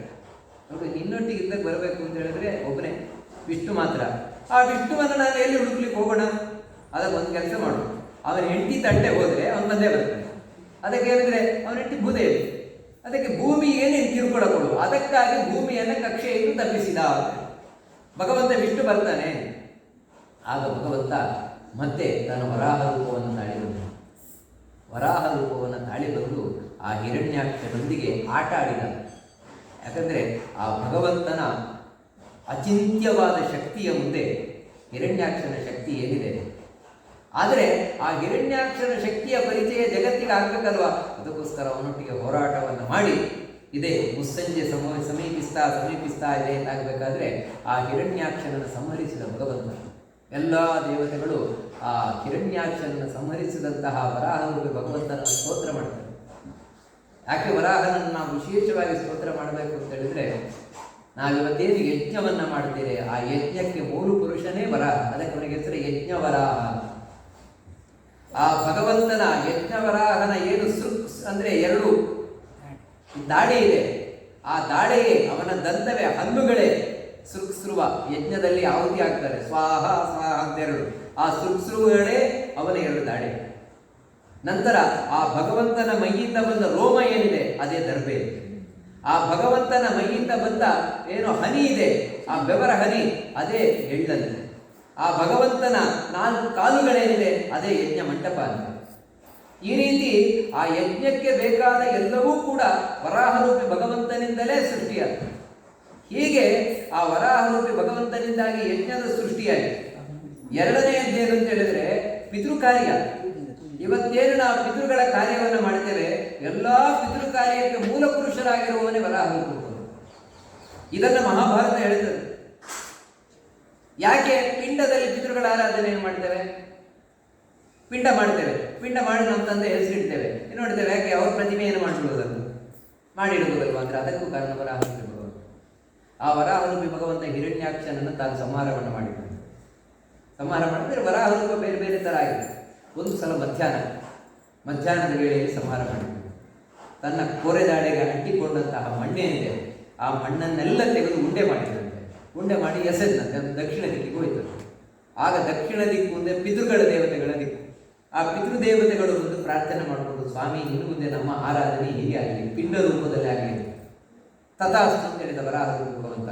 ಅವತ್ತಿನಿಂದ ಪಿಂಡ ರೂಪದಲ್ಲಿ ಪಿತೃಗಳ ಆರಾಧನೆ ಪ್ರಾರಂಭ ಆಯಿತು. ಅಷ್ಟು ಮಾತ್ರ ಅಲ್ಲ, ಮಧ್ಯಾಹ್ನದಲ್ಲಿ ಕೊಂದದ್ರಿಂದಾಗಿ ಪಿತೃದೇವತೆಗಳಿಗೆ ಮಧ್ಯಾಹ್ನ ಅದೇ ಕುತಪ ಕಾಲ ಅತ್ಯಂತ ಶ್ರೇಷ್ಠವಾದ ಕಾಲ ಆಯಿತು. ಅಷ್ಟು ಮಾತ್ರ ಅಲ್ಲ, ವರಾಹಕ್ಕೆ ಭಗವಂತ ಹೇಳ್ತಾನೆ, ಅಲ್ಲಿ ಪಿತಾಮಹ ಪ್ರಪಿತಾಮಹ ಅಂತ ಹೇಳಿ ಪಿತೃಗಳ ಆರಾಧನೆಯನ್ನು ಮಾಡ್ತಾರೆ, ನನ್ನನ್ನೇ ಕುರಿತು ಮಾಡುವುದು, ನಾನೇ ಅಲ್ಲಿ ಕುರಿತು ಸ್ವೀಕಾರ ಮಾಡುವುದು ಅಂತ. ಹೀಗೆ ಎಲ್ಲ ಪಿತೃಯಜ್ಞಕ್ಕೆ ದೇವಯಜ್ಞಕ್ಕೆ ಮೂಲ ಕಾರಣನಾಗಿರುವವನೇ ವರಾಹರೂಪಿ ಭಗವಂತ. ಹೀಗೆ ವರಾಹರೂಪಿ ಭಗವಂತನ ಕಥೆಯನ್ನು ಹೇಳ್ತಾನೆ. ಮತ್ತೆ ಭೂಮಿ ನಿಂತಿತು. ಸ್ವಯಂಭುವ ಮನು ಶತರೂಪ, ಚತುರ್ಮುಖನಿಂದ ಸೃಷ್ಟಿಸಲ್ಪಟ್ಟವರು ಇವರು ತಾವು ಪ್ರಜಾವೃದ್ಧಿಯನ್ನು ಮಾಡಿ ಪ್ರಾರಂಭ ಮಾಡಿದರು. ಅವರಿಂದಾಗಿ 5 ಮಕ್ಕಳು ಬಂದರು. 3 ಹೆಣ್ಣು ಮಕ್ಕಳು, 2 ಗಂಡು ಮಕ್ಕಳು. ಆ ಹೆಣ್ಣು ಮಕ್ಕಳೇ ಆಕೂತಿ, ಪ್ರಸೂತಿ, ದೇವಹೂತಿ. 2 ಗಂಡು ಮಕ್ಕಳು ಪ್ರಿಯವ್ರತ, ಉತ್ತಾನಪಾದ. ಅದರಲ್ಲಿ ಆ ದೇವಹೂತಿಯನ್ನ ಕರ್ದಮ ಪ್ರಜಾಪತಿಗೆ ಕೊಟ್ಟು ವಿವಾಹವನ್ನು ಮಾಡ್ತಾನೆ. ಕರ್ದಮ ಪ್ರಜಾಪತಿಯಿಂದ ನಾವು ಹಿಂದೆ ಕೇಳಿದಾಗೆ ಚತುರ್ಮುಖ ಬ್ರಹ್ಮನ ನೆರಳಿನಿಂದ ಹುಟ್ಟಿ ಬಂದು, ಯಾಕೆ ಪ್ರಜಾವೃದ್ಧಿ ಮಾಡಲಿಕ್ಕೋಸ್ಕರ.